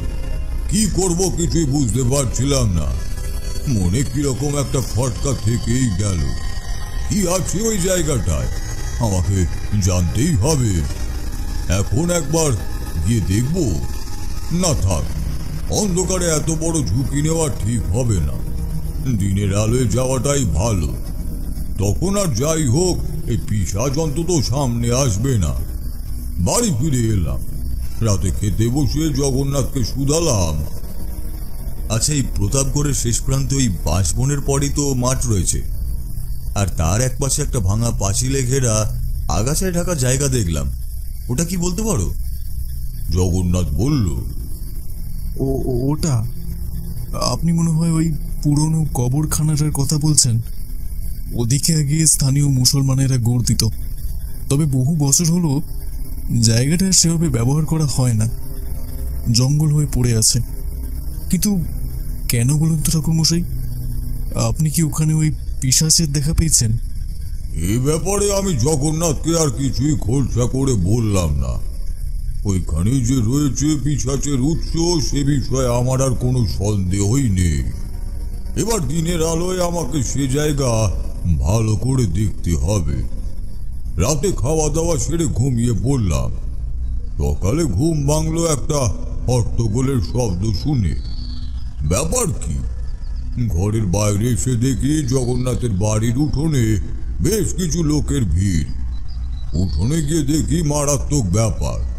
গ্রামের জনা ৫-৬ লোক উঠোনে দাঁড়িয়ে জটলা করছে, আর তাদের সামনে মাটিতে পড়ে রয়েছে একটা আস্ত ষাঁড়ের কাটা মাথা। তারানাথের কথা শুনে এবার আমি আর কিশোরী দুজনই বেশ অবাক হলাম। ষাঁড়ের কাটা মাথা? তারানাথ ধোয়া ছেড়ে বলল, হ্যাঁ ঠিক তাই, ষাঁড়ের কাটা মাথা, তবে ধরটা নেই। জিনিসটা নিয়েই সকলের মধ্যে একটা বেশ জোরদার রকমের আলোচনা চলছে। জগন্নাথকে বললাম, কি ব্যাপার হে, এই ষাঁড়ের মাথা এখানে? জগন্নাথ বেশ গম্ভীর মুখেই বলল, আগে ঠাকুরমশাই, এটা হারু জেঠুর ষাঁড়। হারু জেঠু আমাদের গায়েরই লোক। কালকে সন্ধ্যার পর ওনার ষাঁড় নাকি কখন খোঁয়ার ছেড়ে দড়ি ছিঁড়ে বেরিয়ে গিয়েছে, কেউ খেয়াল করেনি। রাতে খাবার দিতে গিয়ে দেখেন ষাঁড় নেই। হেতা ওতা খুঁজে তাকে পাওয়া যায়নি। সকালে গ্রামের কিছু লোক এটার কাটা মাথা গ্রামের প্রান্তে ওই বাঁশবাগানের কাছে পড়ে থাকতে দেখে, সেটাই তুলে আনে। কিছুটা দূরে মাটিতে উবু হয়ে কপালে হাত দিয়ে বসেছিলেন একজন বছর ৬০-এর লোক। খালি গা, কাঁধে গামছা আর পরনে একটা লুঙ্গি। ইনি নিঃসন্দেহে হারু জেঠু। ভদ্রলোক কপাল চাপড়ে কাঁদো কাঁদো গলায় বললেন, আমার সাথের বংশীটা রেখে ফেললো রে ওই পিশাচের কাজ এটা। মানুষ, গরু, কাউকে আর বাঁচতে দেবে না। দলের মধ্যে থেকে বছর ২০-এর একটা ছেলে এগিয়ে এলো। বেশ চটপটে চেহারা, চোখে মুখে একটা ধূর্ততার ছাপ স্পষ্ট। সে হারু জেঠুর উদ্দেশ্যে বলল, বাবা বলছি শোনো, এসব ভূতচুত কিচ্ছু না। ও গাঁয়ের মুসলিমগুলোর কাজ এসব। ওরাই আমাদের বংশের এই অবস্থা করেছে। ব্যারেদের সাথে এই জন্যে ভালো ব্যবহার করতে নেই। হাম গনসা, একটু বিরক্ত হয়ে কথাটা বলল জগন্নাথ। মানছি তুই শিক্ষিত, পড়াশোনা করেছিস, তাই বলে সবসময় এই পিশাচের ব্যাপারটা কুসংস্কার বলে অবজ্ঞা করে উড়িয়ে দেওয়াটা ঠিক নয়। আর ও গায়ের মুসলমানরা মোটেও এরকম নয়। অযথা মিথ্যে অভিযোগ তুলে ওদের সাথে ঝামেলা করার কোনো মানে হয় না। গঞ্জাও দমবার পাত্র নয়, সে বলল। তুমি ওদের চেনো না। ওই রফিকুল চাচা সেবারে আমাদের জমিতে ভালো ধান হয়েছে দেখে এমন করছিল যে আমি নিশ্চিত ওর হিংসা হচ্ছিল। আমাদের বংশের ওপর ওদের নজর বহুদিনের আমি জানি। ভালো টান দিতে পারে কি না, ওরাই এই কাজ করেছে আমি জানি। এদের কথা কাটাকাটি সমস্যা সবটা আমি এবার বুঝতে পারলাম। সকলের মনে একটাই প্রশ্ন, আরু জেঠুর ষাঁড়ের এই অবস্থা কে করল? তবে ষাঁড়টির কাঠা মাথাটার দিকে তাকিয়ে আমার সন্দেহটা জগন্নাথের মতের ওপরই মোড় নিচ্ছিল। মাথাটা কাটা হলে তা দেখে বোঝা যায়, কিন্তু এটা একটু যেন অন্যরকম। কেউ যেন প্রবল আক্রোশে ধর থেকে টেনে ছিঁড়ে আলাদা করে দিয়েছে। এ কাজ আর যাই হোক কোনো মানুষের কর্ম নয়। আর তাছাড়া আরো একটা ব্যাপার, ষাঁড়টিকে যেখানে পাওয়া গেছে সেখানেই তো আমি আগের দিন রাতে ওই পিশাচকে দেখেছি। জগন্নাথকে আলাদা করে ডেকে বললাম, দেখো, পরিস্থিতি আমি খুব একটা ভালো বুঝছি না। আজ আমার একটা সাহায্য লাগবে তোমার। হ্যাঁ হ্যাঁ ঠাকুর মশাই, আপনি বলুন না কি করতে হবে। আমার সাথে তুমি একবার যাবে ওই গ্রামের প্রান্তে, আর ওই গনসাকেও আমার একবার দরকার। জগন্নাথ অবাক হয়ে বলল, গনসাকে মানে কি ব্যাপার বলুন তো? আমি বললাম, কি ব্যাপার সেটাই তো জানতে হবে। গনসা শিক্ষিত, যুক্তিবাদী, মানছি এখনো জেদের বসে সব বলছে, কিন্তু আমার কেন জানি না মনে হচ্ছে গনসার সাহায্য আমাদের প্রয়োজন আছে। ওকে নিয়ে চলো। আর তাছাড়া একটা লোক বলো তো বাড়বে। আমার কেন জানি না মনে হচ্ছে রহস্য ওখানেই লুকিয়ে রয়েছে। কথা মতো কাজ হলো। বেলা বাড়তে গনসাকে নিয়ে আমি আর জগন্নাথ চললাম গ্রামের প্রান্তে সেই বাঁশঝাড়ের কাছে। সঙ্গে করে কোদাল, শাবল যা লাগতে পারে নিয়েছিলাম। বরখানার ভাঙা পাঁচিল পেরিয়ে যখন ঝোপটার কাছাকাছি এসে দাঁড়ালাম, সূর্য মাথা চাড়া দিয়ে উঠেছে। ছোট বড় আগাছায় জায়গাটা ভর্তি। অনেক কাল যে এখানে মানুষের পা পড়েনি তাতে কোনো সন্দেহ নেই, কিন্তু একটা ব্যাপার দেখে আমি বেশ অবাকই হলাম। ঝোপঝাড়ের মধ্যে বেশ কিছুটা জায়গায় আগাছা যেন কেটে পরিষ্কার করা হয়েছে। বেশি না, তবে এক মানুষ সমান জায়গা। মাটিটা দেখে মনে হয় কেউ যেন জায়গাটা খুঁড়ে আবার চাপাও দিয়েছে, এবং সেটা একবার নয়, একাধিকবার।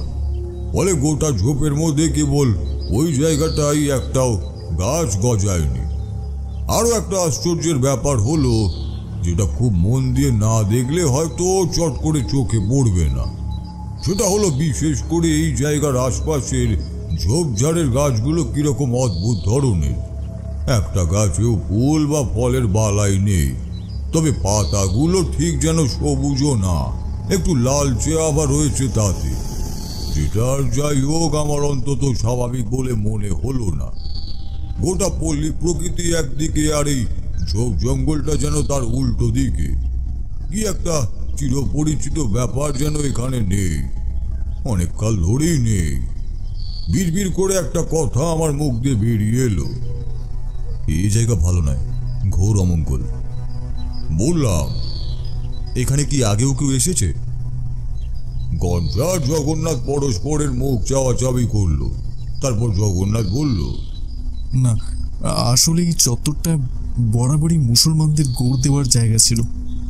বুঝতেই পারছেন, গাঁয়ের লোক এসব এড়িয়ে চলে। তবে বহু বছর হলো এখানে আর গৌড় দেওয়া হয় না। এদিকে কারোর জমি জমাও নেই, অতএব এখানে কেউ আসে না বলেই আমার ধারণা। বুঝলাম। এই যে জায়গাটা একটু পরিষ্কার মতো, এর নিচের দিকটা একটু মাটি খুঁড়তে হবে। এখানে আমাদের কি করণীয়? কথাটা শুনে জগন্নাথের মুখ কিরকম যেন শুকিয়ে গেল। সেটাই স্বাভাবিক, কারণ আমি যে জায়গাটা খুঁড়তে বলছি সেটা আদতে গোরস্থান। সে বেচারা একটু আমতা আমতা করলেও গনসার উৎসাহ আর সাহস ছিল দেখার মতো। দু হাতে শাবলটা চেপে ধরে সে বলল, খুঁড়ে না হয় দিলাম, কিন্তু কি লাভ তাতে? খুঁড়ে কি নিশ্চয়ই কিছু পাওয়া যাবে? আমি বললাম, দেখাই যাক না, কিছু তো এখানে আছে সেটা আমি নিশ্চিত। খোঁড়াখুড়ির কাজ শুরু হলো। একবার গনসা, একবার জগন্নাথ, একবার আমি পালা করে ওর সাথে হাত লাগিয়ে প্রায় ঘন্টা খানেকের পরিশ্রমের পর গনসার একটা শাবলের ঘা যখন মাটির কিছুটা নিচে শক্ত কিছুতে লাগার মতো ঢং করে শব্দ হলো, বুঝলাম আমার ধারণা বা আমাদের পরিশ্রম আর যাই হোক না কেন বিফলে যায়নি, তবে কিছুটা এখনো আছে। তারপর আস্তে আস্তে মাটি সরিয়ে যে জিনিসটা বাইরে এলো এটা দেখে আমরা তিনজনই বিস্মিত হলাম।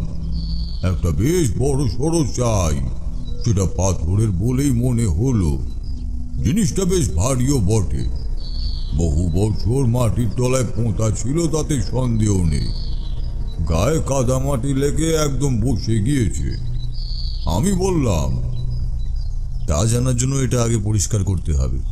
গায়ে কাদামাটি লেগে যা অবস্থা।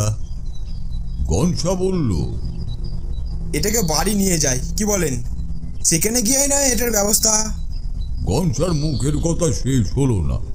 যেখানটায় আমরা দাঁড়িয়ে রয়েছি কিরকম যেন একটা মৃদু আলোড়ন খেলে গেল মাটির ওপর দিয়ে, ঠিক যেন ভূমিকম্প, অথচ ভূমিকম্প নয়। আমরা তিনজনই ব্যাপারটা বুঝতে পেরেছি। জগন্নাথের মুখ ফ্যাকাশে, গনসা রীতিমতো হতচকিত। এটা কি হলো? কি হলো তা আমি না বুঝলেও এটা বুঝলাম, যেটা হলো সেটা একদমই স্বাভাবিক নয়, তার থেকে বরং আরো অমঙ্গলজনক, যেন আমাদের কাজটা ঠিক হয়নি। এই কম্পন সেটারই বহিঃপ্রকাশ। তার সাথে আরও একটা অনুভূতিও আমার হচ্ছে। বেশ বুঝতে পারছি যেখানটা আমি দাঁড়িয়ে রয়েছি সে জায়গার মাটি আস্তে আস্তে কিরকম যেন গরম হয়ে উঠছে। আমার অনুভূতি সচরাচর ভুল হওয়ার কথা নয়। আমাদের এখানে থাকা ঠিক হবে না। চলো, এখানে আর থাকা মোটেই ঠিক হবে না। আমি নিশ্চিত আমি যা খুঁজছি তার উত্তর আমি এর মধ্যেই পাবো। চলো চলো, ফিরে যাই তাড়াতাড়ি। আমরা তাড়াতাড়ি বাড়ি ফিরে এলাম। এক বালতি জল এনে রাখলো জগন্নাথ। উঠোনে রেখে পাথরটার গা থেকে মাটি কাদা বেশ ভালো করে ধোয়াধুয়ি করা হলো। তার গায়ের সমস্ত নোংরা কাদা মুছে ভেতর থেকে যে জিনিসটা বেরিয়ে এলো সেটা আশ্চর্যজনক। এটা কোনো সামান্য একটা পাথর নয়, আদতে একটা শিলা লেখা। ধূসর শিলার গায়ে লেখা কিছু কথা। বুঝলাম ভাষাটা ইংরেজি, অর্থাৎ ওই ব্রিটিশ সাহেবদের ভাষা। জগন্নাথ গনসার দিকে তাকালো। দাঁড়াও, আমি দেখছি কি লেখা আছে। এই বলে গনসা শিলালেখাটি আস্তে আস্তে তার দিকে ঘোরালো। তারপর তার গায়ে খোদাই করা লেখাগুলো সে পড়তে লাগলো। প্রথম যে শব্দটা সে বলল সেটার জন্য অবশ্য আমি বা জগন্নাথ কেউই প্রস্তুত ছিলাম না। কাঁপা কাঁপা গলায় গনসা বলল, সেন্ট আলফ্রেড মালথাস। আমি আর জগন্নাথ পরস্পরের মুখ চাওয়াচাওয়ি করলাম। মালথাসের পিশাচ!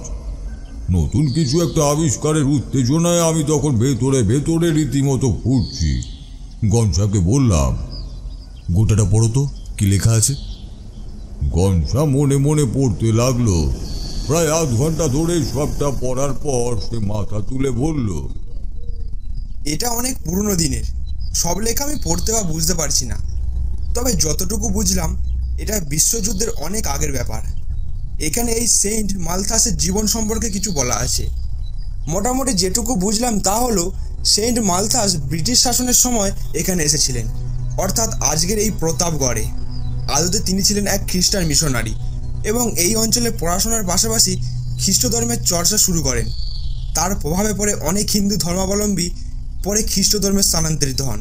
তবে কোনো কারণে স্থানীয় হিন্দু ও মুসলিম গোষ্ঠীর সাথে সেন্ট মালথাসের বচসা বাঁধে এবং পরিস্থিতি এতটাই গুরুতর হয় যে তা হাতাহাতির পর্যায়ে পৌঁছে যায়। শেষটায় সকলে মিলে মালথাস ও তার অনুগামী দলকে এখানেই খুন করে। খুব সম্ভবত আমরা এই জিনিসটাই সেখান থেকে পেয়েছি। সেখানেই ওনাকে গড় দেওয়া হয়েছিল, আর বিশেষ কিছু এখানে লেখা নেই। জগন্নাথ হতভম্বের মতো বলল, সেন্ট মালথাস, এনার সাথে ওই পিশাচের কি সম্পর্ক? উত্তরটা বেরিয়ে এলো গঞ্জার মুখ থেকে। মালথাসের পিশাচ। আমি জিনিসটা এতক্ষণে কিছুটা হলেও বুঝেছিলাম। বললাম, যে ব্রিটিশ মিশনারির নাম এখানে লেখা আছে, আমি নিশ্চিত এই পিশাচ আসলে তারই অতৃপ্ত আত্মার প্রতিমূর্তি। ওনার মৃত্যুর পরেও হয়তো এর দাপট দেখা গিয়েছিল, এবং সেখান থেকেই এর নাম মালথাসের পিশাচ। তারানাথকে হঠাৎ মাঝপথে থামিয়ে কিশোরী বলল, দাঁড়ান দাঁড়ান, অতৃপ্ত আত্মা যে সেটা আপনি কি করে বুঝলেন? আর তাছাড়া অতৃপ্ত কেন হবে? ওনাকে গায়ের লোক খুন করেছে বলে তার প্রতিশোধ নিতে চান। তারানাথ বলল, অতৃপ্ত কামনা বাসনা বা সুপ্ত ইচ্ছা সিদ্ধির জন্যই হাকিনি ডাকিনি পিশাচের মতো নরকের এসব নিম্ন শক্তিদের ভুলোকে আগমন ঘটে।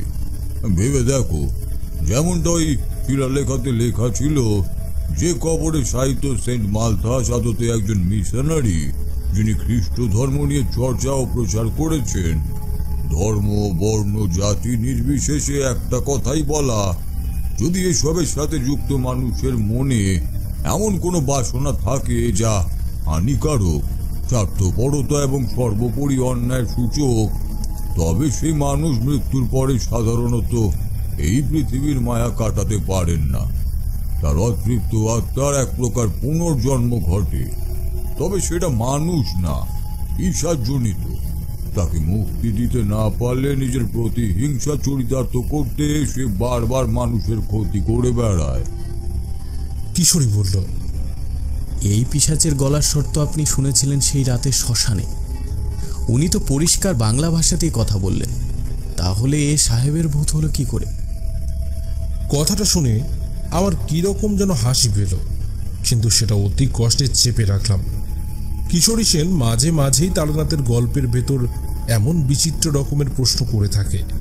কখনো কখনো তারানাথ এতে চটেও গিয়েছে, তবে এই প্রশ্নে তারানাথ চটল না। একটু হেসেই সে বলল, সাহেবরা এখানে এসেছে, সবাই সবসময় ইংরেজিতে কথাই বলেছে, তার কোনো মানে নেই। এখানে থেকে এখানকার সাধারণ মানুষের সাথে মিশে ধর্ম প্রচারের কাজ করতে গেলে এদের ভাষা জানা বোঝাটাই আবশ্যক। মানুষকে দিয়ে কোনো কাজ করাতে গেলে তাকে তার ভাষাতেই বোঝাতে হবে। মালথাস সাহেব হলেও এখানে থেকে বাংলা ভাষা আয়ত্ত করেছিলেন বলেই আমি মনে করি। আমি বললাম, সব না হয় বুঝলাম, কিন্তু সেন্ট মালথাস অন্যায়টা কি করেছিলেন? তারানাথ এবার হেসে বলল, ভালো প্রশ্ন করেছো হে, তবে এর যথাযথ উত্তর আমিও জানতে পারিনি।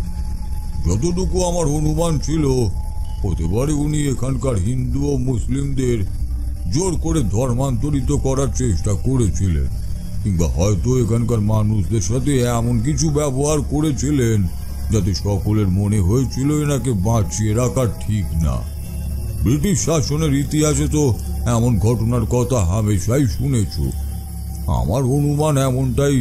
তা না হলে অমন ধর্মপ্রাণ ব্যক্তি পিশাচ হয়ে ফিরে আসবেই বা কেন? তারপর কি হলো? তারানাথ আবার শুরু করলো, এইসব কথাই আমি বললাম জগন্নাথ আর গঞ্জাকে। স্পষ্টতই গঞ্জা শিক্ষিত ছেলে হওয়ায় এই পিশাচের ব্যাপারটা সে যেন পুরোপুরি মন থেকে মেনে নিতে পারছিল না। আমি বললাম, দেখো গঞ্জা, আমি জানি তুমি যুক্তিবাদী ছেলে, নিজের বুদ্ধি বিবেচনা দিয়ে সবকিছু বিচার করো, কিন্তু পৃথিবীতে অলৌকিক অবিশ্বাস্য এমন ঘটনাও আছে। আর তাছাড়া আমি নিজেই পিশাচকে দেখেছি, একবার নয়, পরপর দুবার। আমার চোখে দেখা কখনোই ভুল হতে পারে না। উপরন্তু যে নারকী হত্যালীলা সে এখানে চালিয়েছে, আমি নিশ্চিত তোমাদের ষাঁড়ের মৃত্যু এই পিশাচের হাতেই হয়েছে। জগন্নাথ বলল, তাহলে এখন কি করণীয় ঠাকুরমশাই?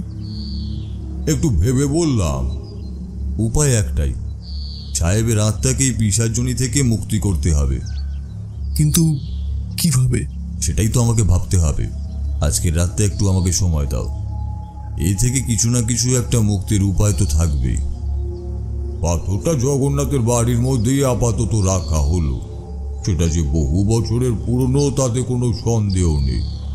দুপুরে খাওয়া দাওয়ার পর বিছানায় শুয়ে ভাবতে লাগলাম এতদিনের গোটা ঘটনা, একদম শুরু থেকে। সেই যে গ্রামে সাধুজির সাথে দেখা হওয়া, আমার এই প্রতাপগড়ে আসা, পিশাচের মুখোমুখি হওয়া এবং তার পিছনে লুকিয়ে থাকা এমন রোমাঞ্চকর ঐতিহাসিক রহস্য। কিন্তু এর থেকে মুক্তির উপায় কি? ভাবতে লাগলাম অনেক কিছুই, কিন্তু যথাযথ উপায় কিছুতেই মাথায় এলো না। সাধুজি আমার উপর ভরসা রেখেছেন যখন, তখন মনের মধ্যে কোথাও যেন একটা বিশ্বাস রয়েছে যে আমি হয়তো প্রতাপগড়ের মানুষদের এই বিপদ থেকে রক্ষা করতে পারব। এসব চারপাশ ভাবতে ভাবতে কখন ঘুমিয়ে গিয়েছি খেয়াল নেই। গভীর ঘুমে আচ্ছন্ন, আর ঠিক তখন একটা অদ্ভুত অনুভূতি হলো আমার শরীর জুড়ে। একটা ঠান্ডা হাওয়া কোথা থেকে এসে যেন আমার গোটা শরীরের ওপর দিয়ে বয়ে গেল। এটা আমি বুঝতেই পারছিলাম।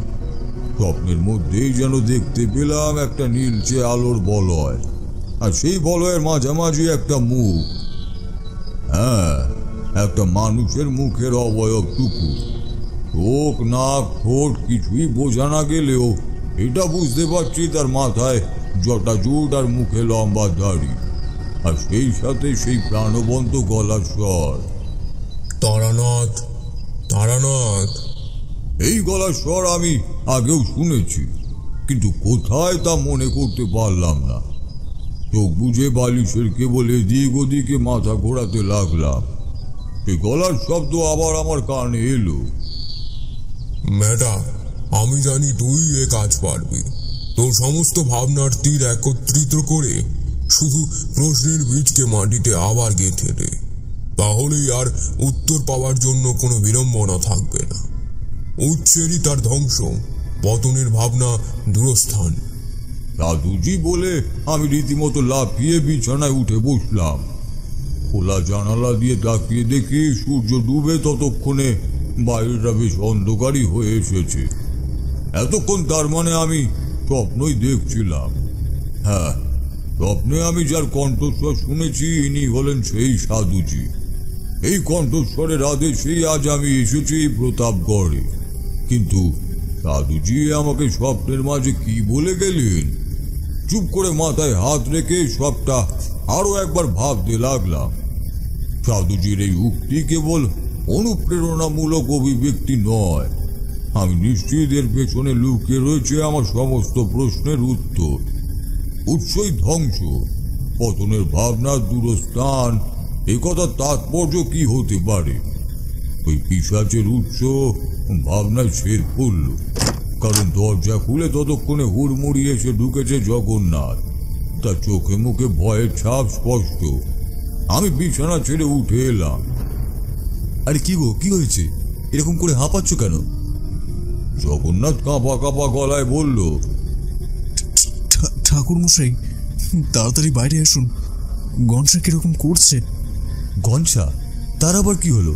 চলো তো দেখি। বলে আমি আর জগন্নাথ বাইরে বেরিয়ে এলাম। ঘরের মেঝেতে হাত পা ছড়িয়ে পড়ে কিরকম যেন বিকার ধরা রোগীর মতো হাত পা কাঁপছে গনসার। জগন্নাথের স্ত্রী মালতী তার গায়ে মাথায় জল দিয়ে তাকে শান্ত করার চেষ্টা করছে বটে, কিন্তু গনসার চোখ মুখ জুড়ে ছড়িয়ে রয়েছে একটা অপার্থিব ভয়, একটা আতঙ্ক। আমি আর জগন্নাথ তার পাশে বসলাম, তার হাত চেপে ধরে বললাম, গনসা, এই গনসা, কি হয়েছে গনসা? শরীর ঠিক আছে? কি হয়েছে বলো আমাকে, বলো তোমার কি হয়েছে? কিন্তু গনসার যেন কোনো পরিবর্তনই নেই। তার মুখ থেকে কেবলই একটা অস্ফুট আর্তনাদ গোঙানির মতো করে বেরিয়ে আসছে। জগন্নাথ তার পায়ের চেটোয় হাত বুলোতে বুলোতে বলল, গনসা, আরে এই গনসা, কি হলো? লক্ষ্য করলাম গনসার চোখ আস্তে আস্তে উল্টিয়ে আসছে, আর তার দাঁতে দাঁত লেগেছে। মালতীকে বললাম, তাড়াতাড়ি একটা চামচ আনো তো, আর জল আনো, ওর দাঁতই পড়েছে। মালতী ছুটে চলে গেল। জগন্নাথ বলল, কি হলো এসব ঠাকুর মশাই? দাওয়ায় সন্ধ্যাবেলা বসে আছি, হঠাৎ দেখি ছেলেটা দূর থেকে ছুটে আসছে পাগলের মতো, এসেই হুমড়ি খেয়ে পড়ল মেঝের ওপর, আর তারপরে এই অবস্থা। আমি বললাম, নিশ্চিত গনসা কোনো সংকটের সম্মুখীন হয়েছিল, তাই সে মুক্তির জন্য এইভাবে ছুটে আসছিল।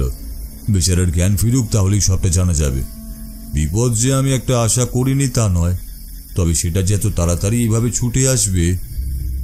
বলতে বলতে মালতী সব এনে হাজির। প্রায় আধ ঘন্টা শুশ্রূষায় গনসার জ্ঞান আসতে একটু ধীতু হয়ে উঠে বসল। তাকে শুধলাম, কি হে, এখন শরীর একটু ঠিক আছে তো? কি হয়েছিল?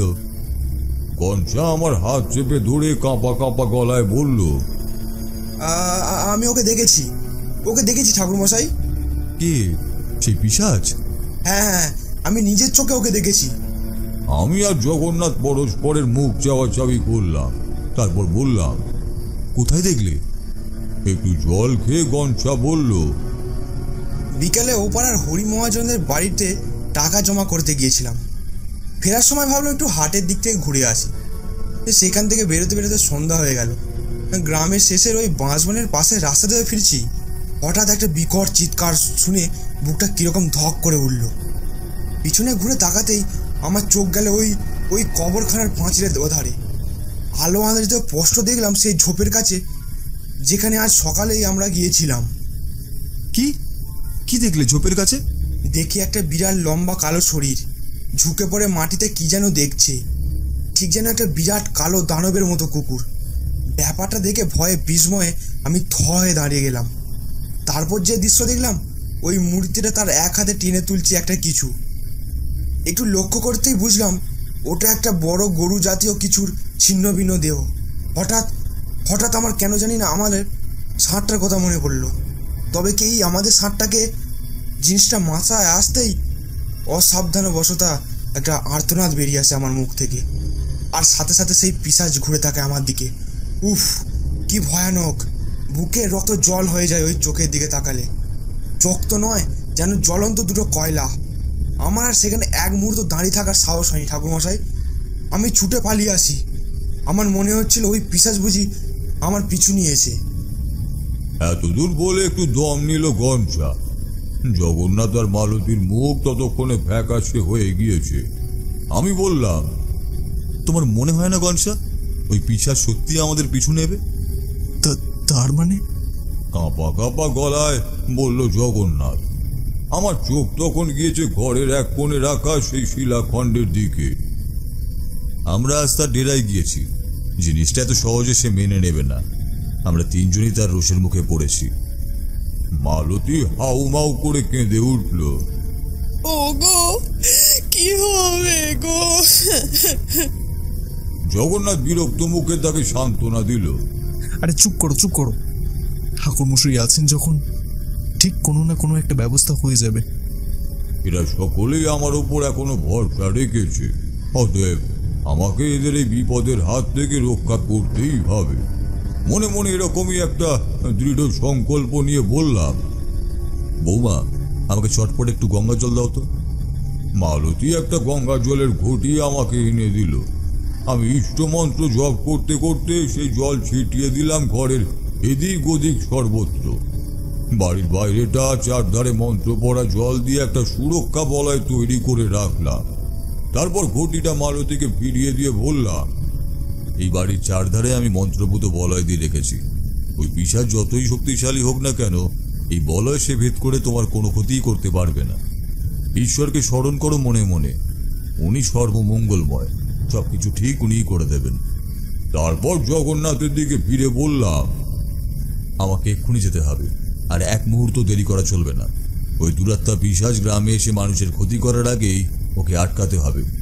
তুমি মালতী, আমাকে থামিয়ে দিয়ে জগন্নাথ বলল, না ঠাকুরমশাই, আপনাকে এভাবে একা ছেড়ে দিতে পারি না। হাজার হোক, আমার এই গ্রামের মানুষদের রক্ষা করার দায়িত্ব আমারও। মালতী আপনার এই সুরক্ষা বলয়ের মধ্যে নিজেকে সামলে নেবে আমি জানি। আমার আপনার সাথে যাওয়াটা খুব দরকার। আমি যাব আপনার সাথে। গনসা উঠে দাঁড়িয়ে বলল, হ্যাঁ, আমিও যাব আপনার সাথে। ওদের কথা শুনে আমি মনে একটু বল পেলাম। বললাম, বেশ, তবে চলো। ওই শিলালেখাটি সঙ্গে নাও, আর নাও একটা ধারালো শাবল। জগন্নাথ বাড়ির ভেতর থেকে শাবলটা নিয়ে এলো। গঞ্জা আগের জড়তা ও ভয় ভাবটা কাটিয়ে এখন বেশ অনেকটাই চাঙ্গা হয়ে উঠেছে। তার মনেও বেশ সাহস ফিরে এসেছে। দেওয়ালে ঠেস দিয়ে রাখা শিলালেখাটি এক ঝটকায় কোলে তুলে নিয়ে গঞ্জা বলল, চলুন ঠাকুরমশাই। গঞ্জার মুখের কথা শেষ হতে না হতেই বাড়ির বাইরে থেকে একটা দুমদাম শব্দ কানে এলো। সাথে সাথেই প্রচন্ড হাওয়ায় ধাক্কা লেগে জানালার পাল্লাগুলো দুমদাম করে একবার খুলতে আর একবার বন্ধ হতে লাগলো। একটা প্রচন্ড শক্তিশালী হাওয়ার ঘূর্ণি এসে এক ধাক্কায় বন্ধ দরজার পাল্লা খুলে দিল। আর সেই হাওয়ার দাপটে ঝুলতে থাকা লণ্ঠন বাতিটা মেঝেতে পড়ে গুঁড়ো গুঁড়ো হয়ে গেল। ঝুপ করে একটা অন্ধকার যেন নেমে এলো বাড়ির মধ্যে। আর ঠিক তারপরে একটা লালচে আবার আলো ছড়িয়ে পড়েছে চারিদিকে। মালতী মুখে আঁচল চাপা দিয়ে বলল, এ কি হচ্ছে, এ কি হচ্ছে, এ কি অলক্ষণে কাণ্ড। হাতে শাবলটা চেপে ধরে জগন্নাথ বলল, ওই পিশাচ এসে গিয়েছে, আমাদের বাড়ি সে আক্রমণ করেছে। আমি বললাম, আমাদের রাত দেরি করা ঠিক নয়। গনসা, জগন্নাথ, তোমরা বেরিয়ে এসো। আর বৌমা, তুমি একদমই ঘরের বাইরে আর আসবে না। যাই হয়ে যাক না কেন, ভয় পেও না। এই সুরক্ষা বলে তোমাকে সব রকম বিপদের হাত থেকে রক্ষা করবে। চিন্তা করো না, আমি থাকতে আমাদের কারোর কোনো ক্ষতি আমি হতে দেব না। ঈশ্বর সহায় আছেন। আমরা তিনজনে ছুটে বাইরে বেরিয়ে এলাম। সেই শ্মশানের রাত, যে বিভীষিকা আমি তখন দেখেছিলাম, আজ আবার তা দেখতে পেলাম। তবে আজ যেন তা আরো প্রকট, আরো ভয়ঙ্কর। অন্ধকারের থেকেও কালো কালো বিরাট ধোঁয়া স্তম্ভ যেন চারদিক থেকে ঘিরে ধরেছে জগন্নাথের বাড়িটা। আর আমাদের সামনে সেই কালো ধোঁয়ার মাঝে লালচে আলোর আভায় নিজের বিভৎস অথচ বর্ণাঢ্য উপস্থিতির সাক্ষ্য দিতে দাঁড়িয়ে রয়েছে প্রতাপগড়ের সেই ইতিহাস প্রাচীন অভিশাপ। অন্ধকারের বেতাজ বাদশাহ, ভয়ঙ্কর নরবুক, পিশাচরূপী সেন্ট মালথাসের অতৃপ্ত আত্মা। ভয়ে বিস্ময় জগন্নাথ আর গনসা আমার কাছে ঘেসে দাঁড়িয়েছে। একটা অপার্থিব বুকের রক্ত জল করা গর্জনে থরথর করে কেঁপে উঠল চারিদিক।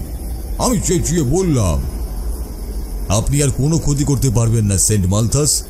আপনার এই নারকীয় অত্যাচার এবার শেষ হবার সময় এসেছে।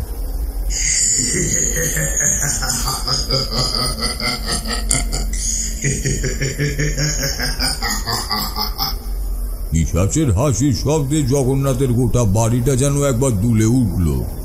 আমাকে আটকাবি তুই? তুচ্ছ একটা মানুষ, এত ক্ষমতা তোর?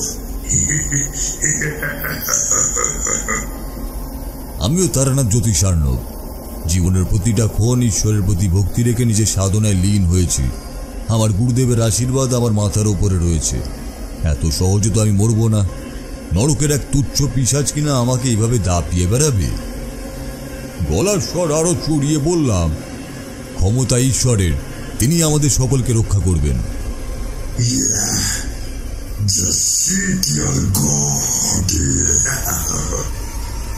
রাগে গর্জন করে উঠল পিশাচ। তবে ঈশ্বর আমার কিচ্ছু করতে পারবে না। যে প্রতিশোধের আগুন আমি এতদিন বুকে নিয়ে আছি তা আজ মিটিয়ে দেব। তোরা আমার ঘর ভাঙতে গিয়েছিলিস না, আজ তোদের সব কটাকেই দুনিয়া থেকে সরিয়ে দেব।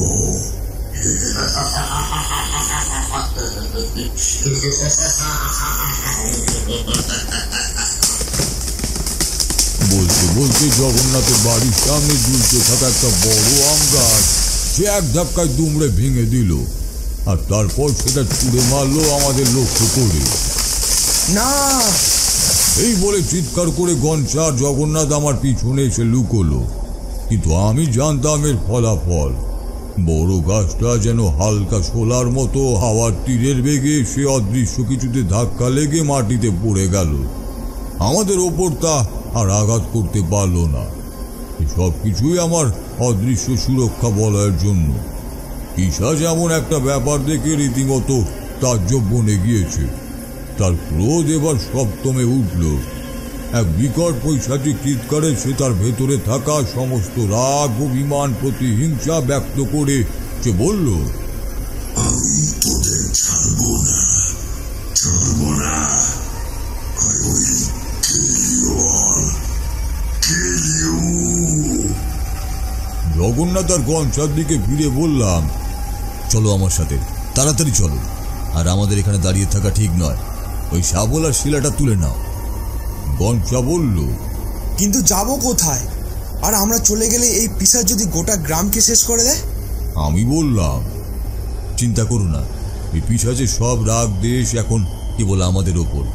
আমাদের লক্ষ্য হাতে ধরা না দিয়ে আমাদের পিছনে ধাওয়া করিয়ে ওকে গ্রামের বাইরে নিয়ে আসা।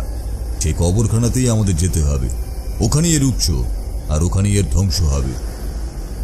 আর একটু সময় ব্যয় না করে শিলালেখাটি বুকের মধ্যে জড়িয়ে ধরে জগন্নাথ ছুট লাগালো বাড়ির পিছন দিকে। তাকে ধাওয়া করে ছুটে গেল গঞ্জা। সব শেষে শাবলটা হাতের মুঠোয় চেপে ধরে আমি ছুট লাগালাম রুদ্ধশ্বাসে। পেছনে সেই পৈশাচিক গর্জন আর হাওয়ার সাথে আমাদের ধাওয়া করে আসছে পিশাচ। তার প্রধান্বিত গলা আমার কানে আসতে লাগলো বারবার, আমি তোদের ছাড়বো না, আমার হাত থেকে পালিয়ে বাঁচতে পারবি না, কিছুতেই না। আমরা তিনজনে রীতিমতো প্রাণ হাতে নিয়ে ছুটছি। সামনে জগন্নাথ ভারী পাথরটা নিয়ে ছুটতে গিয়ে বারবার হাঁপিয়ে পড়ছে। বুঝতে পেরে আমি পেছন থেকে বললাম, ভয় পেও না জগন্নাথ, আমি আছি পিছনে, এগিয়ে চলো, তুমি পারবে, পারতে হবেই তোমাকে। আলো আঁধারিতে ছুটতে ছুটতে পায়ে বেশ কয়েকবার হোঁচট খেলাম, ব্যথাও লাগলো, রক্তও ঝরতে লাগলো বুঝতে পারলাম। কিন্তু তাও ছোটা থামালে চলবে না। ঈশ্বর সেদিন যে আমাদের সহায় ছিলেন তা বলাই বাহুল্য। অবশেষে ছুটতে ছুটতে সেই পাঁচিল ডিঙিয়ে আমরা এসে পড়লাম কবরখানার ভেতর। জগন্নাথকে চেঁচিয়ে বললাম, ওই ঝোপের দিকে চলো, তাড়াতাড়ি। জগন্নাথ বেচারা পাথরটাকে বুকে করে এতদূর ছুটে এসে হাঁপিয়ে পড়েছিল। টলমল পায়ে সে আবার দৌড়ে যাওয়ার চেষ্টা করলো। ঝোপের কাছাকাছি আসতেই অন্ধকারে কিছুতে একটা হোঁচট খেয়ে সে মাটিতে মুখ থুবড়ে পড়ে গেল। হাত থেকে শিলালেখাটি ছিটকে পড়লো মাটিতে। যোগুদা বলে চিৎকার করে গঞ্জা ছুটে গেল জগন্নাথের দিকে। তাকে আস্তে আস্তে মাটিতে তুলে বসালো। শাবল হাতে ততক্ষণে আমিও এসে পড়েছি তাদের কাছে। কষ্টই দেখতে পাচ্ছি অদূরে ওই বাঁশবনটা লন্ড বন্ধ করে এদিকে এগিয়ে আসছে সেই পিশাচ। হঠাৎ গঞ্জা আর্তনাদ করে বলে উঠল, ওটা কি? আমরা সকলেই ঘুরে তাকালাম। গঞ্জার দৃষ্টি অনুসরণ করে দেখলাম ঝোপের মাঝে সেই ফাঁকা জায়গাটার মাটি কেউ যেন খুঁড়ে সরিয়ে দিয়েছে, আর সেখান থেকে বেরিয়ে রয়েছে একটা বীভৎস মূর্তি। মাটির ওপর শায়িত একটি মানুষ, বিকৃত খোবলানো চেহারা, তবে কোথাও যেন মৃত শরীরটাতে পচন ধরতে ধরতেও ধরেনি। কালের নিয়মের বিরুদ্ধে সেই দেহ এখনো মাটির নিচেই পড়ে আছে। লম্বা চেহারা, গায়ের পোশাক আশাক বলে দিচ্ছে ইনি সেই ব্রিটিশ সাহেব সেন্ট মালথাস। অনুমান মতো যাকে পিটিয়ে খুন করে মাটিতে কবর দেওয়া হয়েছিল। অত বছর আগে সেই দেহ এভাবে দেখে আমরা তিনজনই স্তম্ভিত। গোটা ব্যাপারটা এবার ধীরে ধীরে পরিষ্কার হলো আমার সামনে। এই সেই দেহ যার ভেতরে এখনো টিকে রয়েছে সাহেবের অতৃপ্ত আত্মা। দিনের বেলা সে এর ভেতরেই ঘুমিয়ে থাকে, আর রাত হলেই এর বুক চিরে মাটি সরিয়ে বেরিয়ে এসে নরখাদক পিশাচের রূপ ধরে দৌরাত্ম করে বেড়ায়। এই মৃতদেহের অতৃপ্ত আত্মা অশুভ, এর প্রভাবই এখানকার মাটি গাছ আশেপাশের থেকে এতটা আলাদা। এই অশুভ ভূমির ওপর তাই নতুন কোনো প্রাণ জন্ম নেয়নি। জগন্নাথ বলল, এবার কি করণীয় ঠাকুর মশাই? আমি স্বপ্নে বলা সাধুজি সেই কথা ভাবতে লাগলাম। প্রশ্নের উৎসকে ধ্বংস করতে হবে, উত্তরের তীর দিয়ে তাকে গেঁথে দিতে হবে মাটিতে। এই অতৃপ্ত আত্মার উৎস এই মৃত অথচ অক্ষয় শরীর। তার মানে আমার ভাবনায় ছেদ করল, কারণ সেই পিশাচ তখন এসে পড়েছে আমাদের সামনে। তার ক্রোধের আগুন তখন আরো ত্বরান্বিত হয়েছে। প্রচন্ড আক্রোশে বাঁচে থাকা একটা গাছ উপরে এসে ছুঁড়ে মারলো আমাদের দিকে। আমরা তিনজন কোনো রকমে লাফিয়ে পড়ে সেটার হাত থেকে বাঁচলাম। গাছ ঝাড়া দিয়ে উঠে দাঁড়ালাম। আর দেরি করা ঠিক হবে না। শাবলটা গনসার হাতে ছুঁড়ে দিয়ে বললাম, ওই সাহেবের দেহ গরম করো, আমি দেখছি পিশাচকে। জগন্নাথ আর গনসার প্রশংসা করতেই হয়। এই পরিস্থিতিতে পড়েও তারা কখনো এতটুকু মনোবল হারায়নি, সাহসের সাথে লড়াই করেছে। আগ্রাসী একটা মনোভাব নিয়ে শাবলটা লুফে নিল গনসা। এদিকে সেই পিশাচের রক্ত লোলুপ ধারালো নখ নেমে এসেছে আমাকে লক্ষ্য করে। পাশে পড়ে থাকা শিলালেখাটা হাতে তুলে আমি নিজের ঢাল হিসাবে সামনে ধরলাম। পাথরের গায়ে সেই ধারালো নখের আঁচল লেগে একটা বিকৃত শব্দের উৎপন্ন হলো। তার থেকেও বিকৃত বোধ করি প্রধান্বিত পিশাচের চিৎকার। পলকের মধ্যে গনসার গলায় একটা হুঙ্কার, আর তার ঠিক পরেই পিশাচের কান ফাটানো আর্তনাদে গোটা আকাশ মাঠ যেন থরথর করে কেঁপে উঠল। মুখ ঘুরিয়ে দেখি সকলের অলক্ষ্যে মোক্ষম আঘাত টেনেছে গনসা। লোহার শাবলটা সে বসিয়ে দিয়েছে সাহেবের মৃত শরীরে, বুকের ঠিক মাঝামাঝি। প্রশ্নের উৎসকে গনসা মাটির মধ্যে গেঁথে দিয়েছে, আর এটাই হলো এই প্রশ্নের আসল উত্তর। আমাদের সকলের চোখের সামনে লালচে আলোর একটা আভা ছড়িয়ে পড়ল, আর সেই আলোয় পিশাচের দেহটা হাওয়ায় কিরকম যেন ছাইয়ের মতো গুঁড়ো গুঁড়ো হয়ে ছড়িয়ে পড়ল। ধীরে ধীরে শান্ত হয়ে এলো তার আর্তনাদ, নিভে এলো পৈশাচিক প্রলয়ঙ্কারী তাণ্ডব। অবাক হয়ে আমরা তিনজন গোটা দৃশ্যটা দেখতে লাগলাম। বিস্ময়ের ঘোরটা কাটতেই সেই পাথরটা সাহেবের দেহের পায়ের সামনেই মাটিতে পুঁতে দিলাম। আরো একটা আশ্চর্য ব্যাপার আমাদের নজরে পড়ল।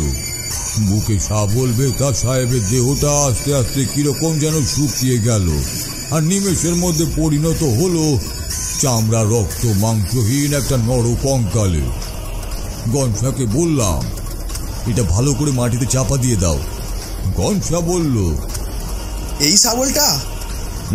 ওটা থাক, যতদিন ওটা থাকবে আর কখনো সাহেবের এই অতৃপ্ত পিশাচ তোমাদের জ্বালাতন করবে না। দেখো কেউ যেন এই ভুল আর দ্বিতীয়বার না করে তাকে জাগিয়ে তোলে। গনসা জগন্নাথ মিলে সাহেবের দেহটা মাটি চাপা দিয়ে দিল। তারানাথ থামল। কিশোরী এতক্ষণ হাঁ করে সবটা শুনছিল। গল্প শেষ হতেই সে এবার সেরকম হাঁ করেই বলল, বুকে শাবলটা বিঁধে দিতেই কেল্লা ফতে। তারানাথ মৃদু হেসে বলল, অন্তত সেরকমটাই তো ছিল সাধুজির বার্তা। তবে ও জিনিস নিয়ে আমি পরে পড়াশোনা করেছি। ভূত প্রেত বা তন্ত্রের উল্লেখ প্রাচীনকাল থেকে কম বেশি সব ধর্মেই রয়েছে। বিদেশি সাহেবদের মধ্যে মৃত্যুর পর অতৃপ্ত অশুভ আত্মাদের জাগৃত হওয়ার ঘটনাও রয়েছে, অনেকটা আমাদের মতোই। অবশ্য তাদের নাম ধাম সব আলাদা। তাই দাফন করার আগে তারা নাকি মৃত মানুষটাকে গজাল বা বড় পেরেক দিয়ে কফিনের সাথে একেবারে গেঁথে দিয়ে তবেই সমাধিস্থ করত, যাতে না মৃত্যুর পর তার অতৃপ্ত আত্মা আবার বাইরে আসতে পারে। এই রক্ত চোষা আর কি সব ওই ভ্যাম্পায়ারের কথা তো তোমরা পড়েইছ। তাদের বুকে গজাল ঢুকে তবে তাদের বধ করা যেত, আর গনসাও ঠিক সেটাই করেছিল। জাতি ধর্ম নির্বিশেষে ঈশ্বরের মতো শয়তানের নানান নাম, নানান রূপ, নানান চরিত্র। তবে শয়তান তো শয়তানই। আগুন হোক বা গজাল হোক বা মন্ত্র প্রয়োগ, তাকে হত্যা করলে তবেই মানুষের মুক্তি। আর সেই সাধুজি? আমি প্রশ্ন করলাম। একটা দীর্ঘ নিঃশ্বাস ফেলে তারানাথ বলল, তিনি দিব্য পুরুষ। তার দর্শন পাওয়ার সৌভাগ্য আমার দ্বিতীয়বার আর হয়নি। তবে দীক্ষা না পেলেও তার আদেশ শিরোধার্য করে প্রতাপগড়ের মানুষদের উদ্ধার করতে পেরে নিজেকে সেদিন সত্যি ধন্য মনে হয়েছিল। আসল ধর্ম তো মানুষের প্রতি মানুষের ভালোবাসার ধর্ম। তন্ত্র মন্ত্র তো আছেই, তবে পর উপকারের মন্ত্র হলো শ্রেষ্ঠ। জীবনে সেই মন্ত্র না শিখলে 16 আনাই ফাঁকি। বুঝলে অফিসের বাবুরা?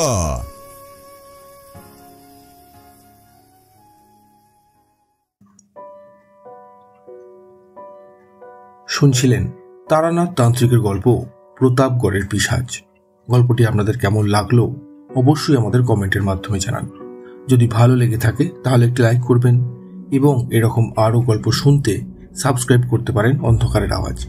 দেখা হবে পরবর্তী একটি ভিডিওতে। ততক্ষণের জন্য সবাই ভালো থাকুন, সুস্থ থাকুন। সকলকে অসংখ্য ধন্যবাদ।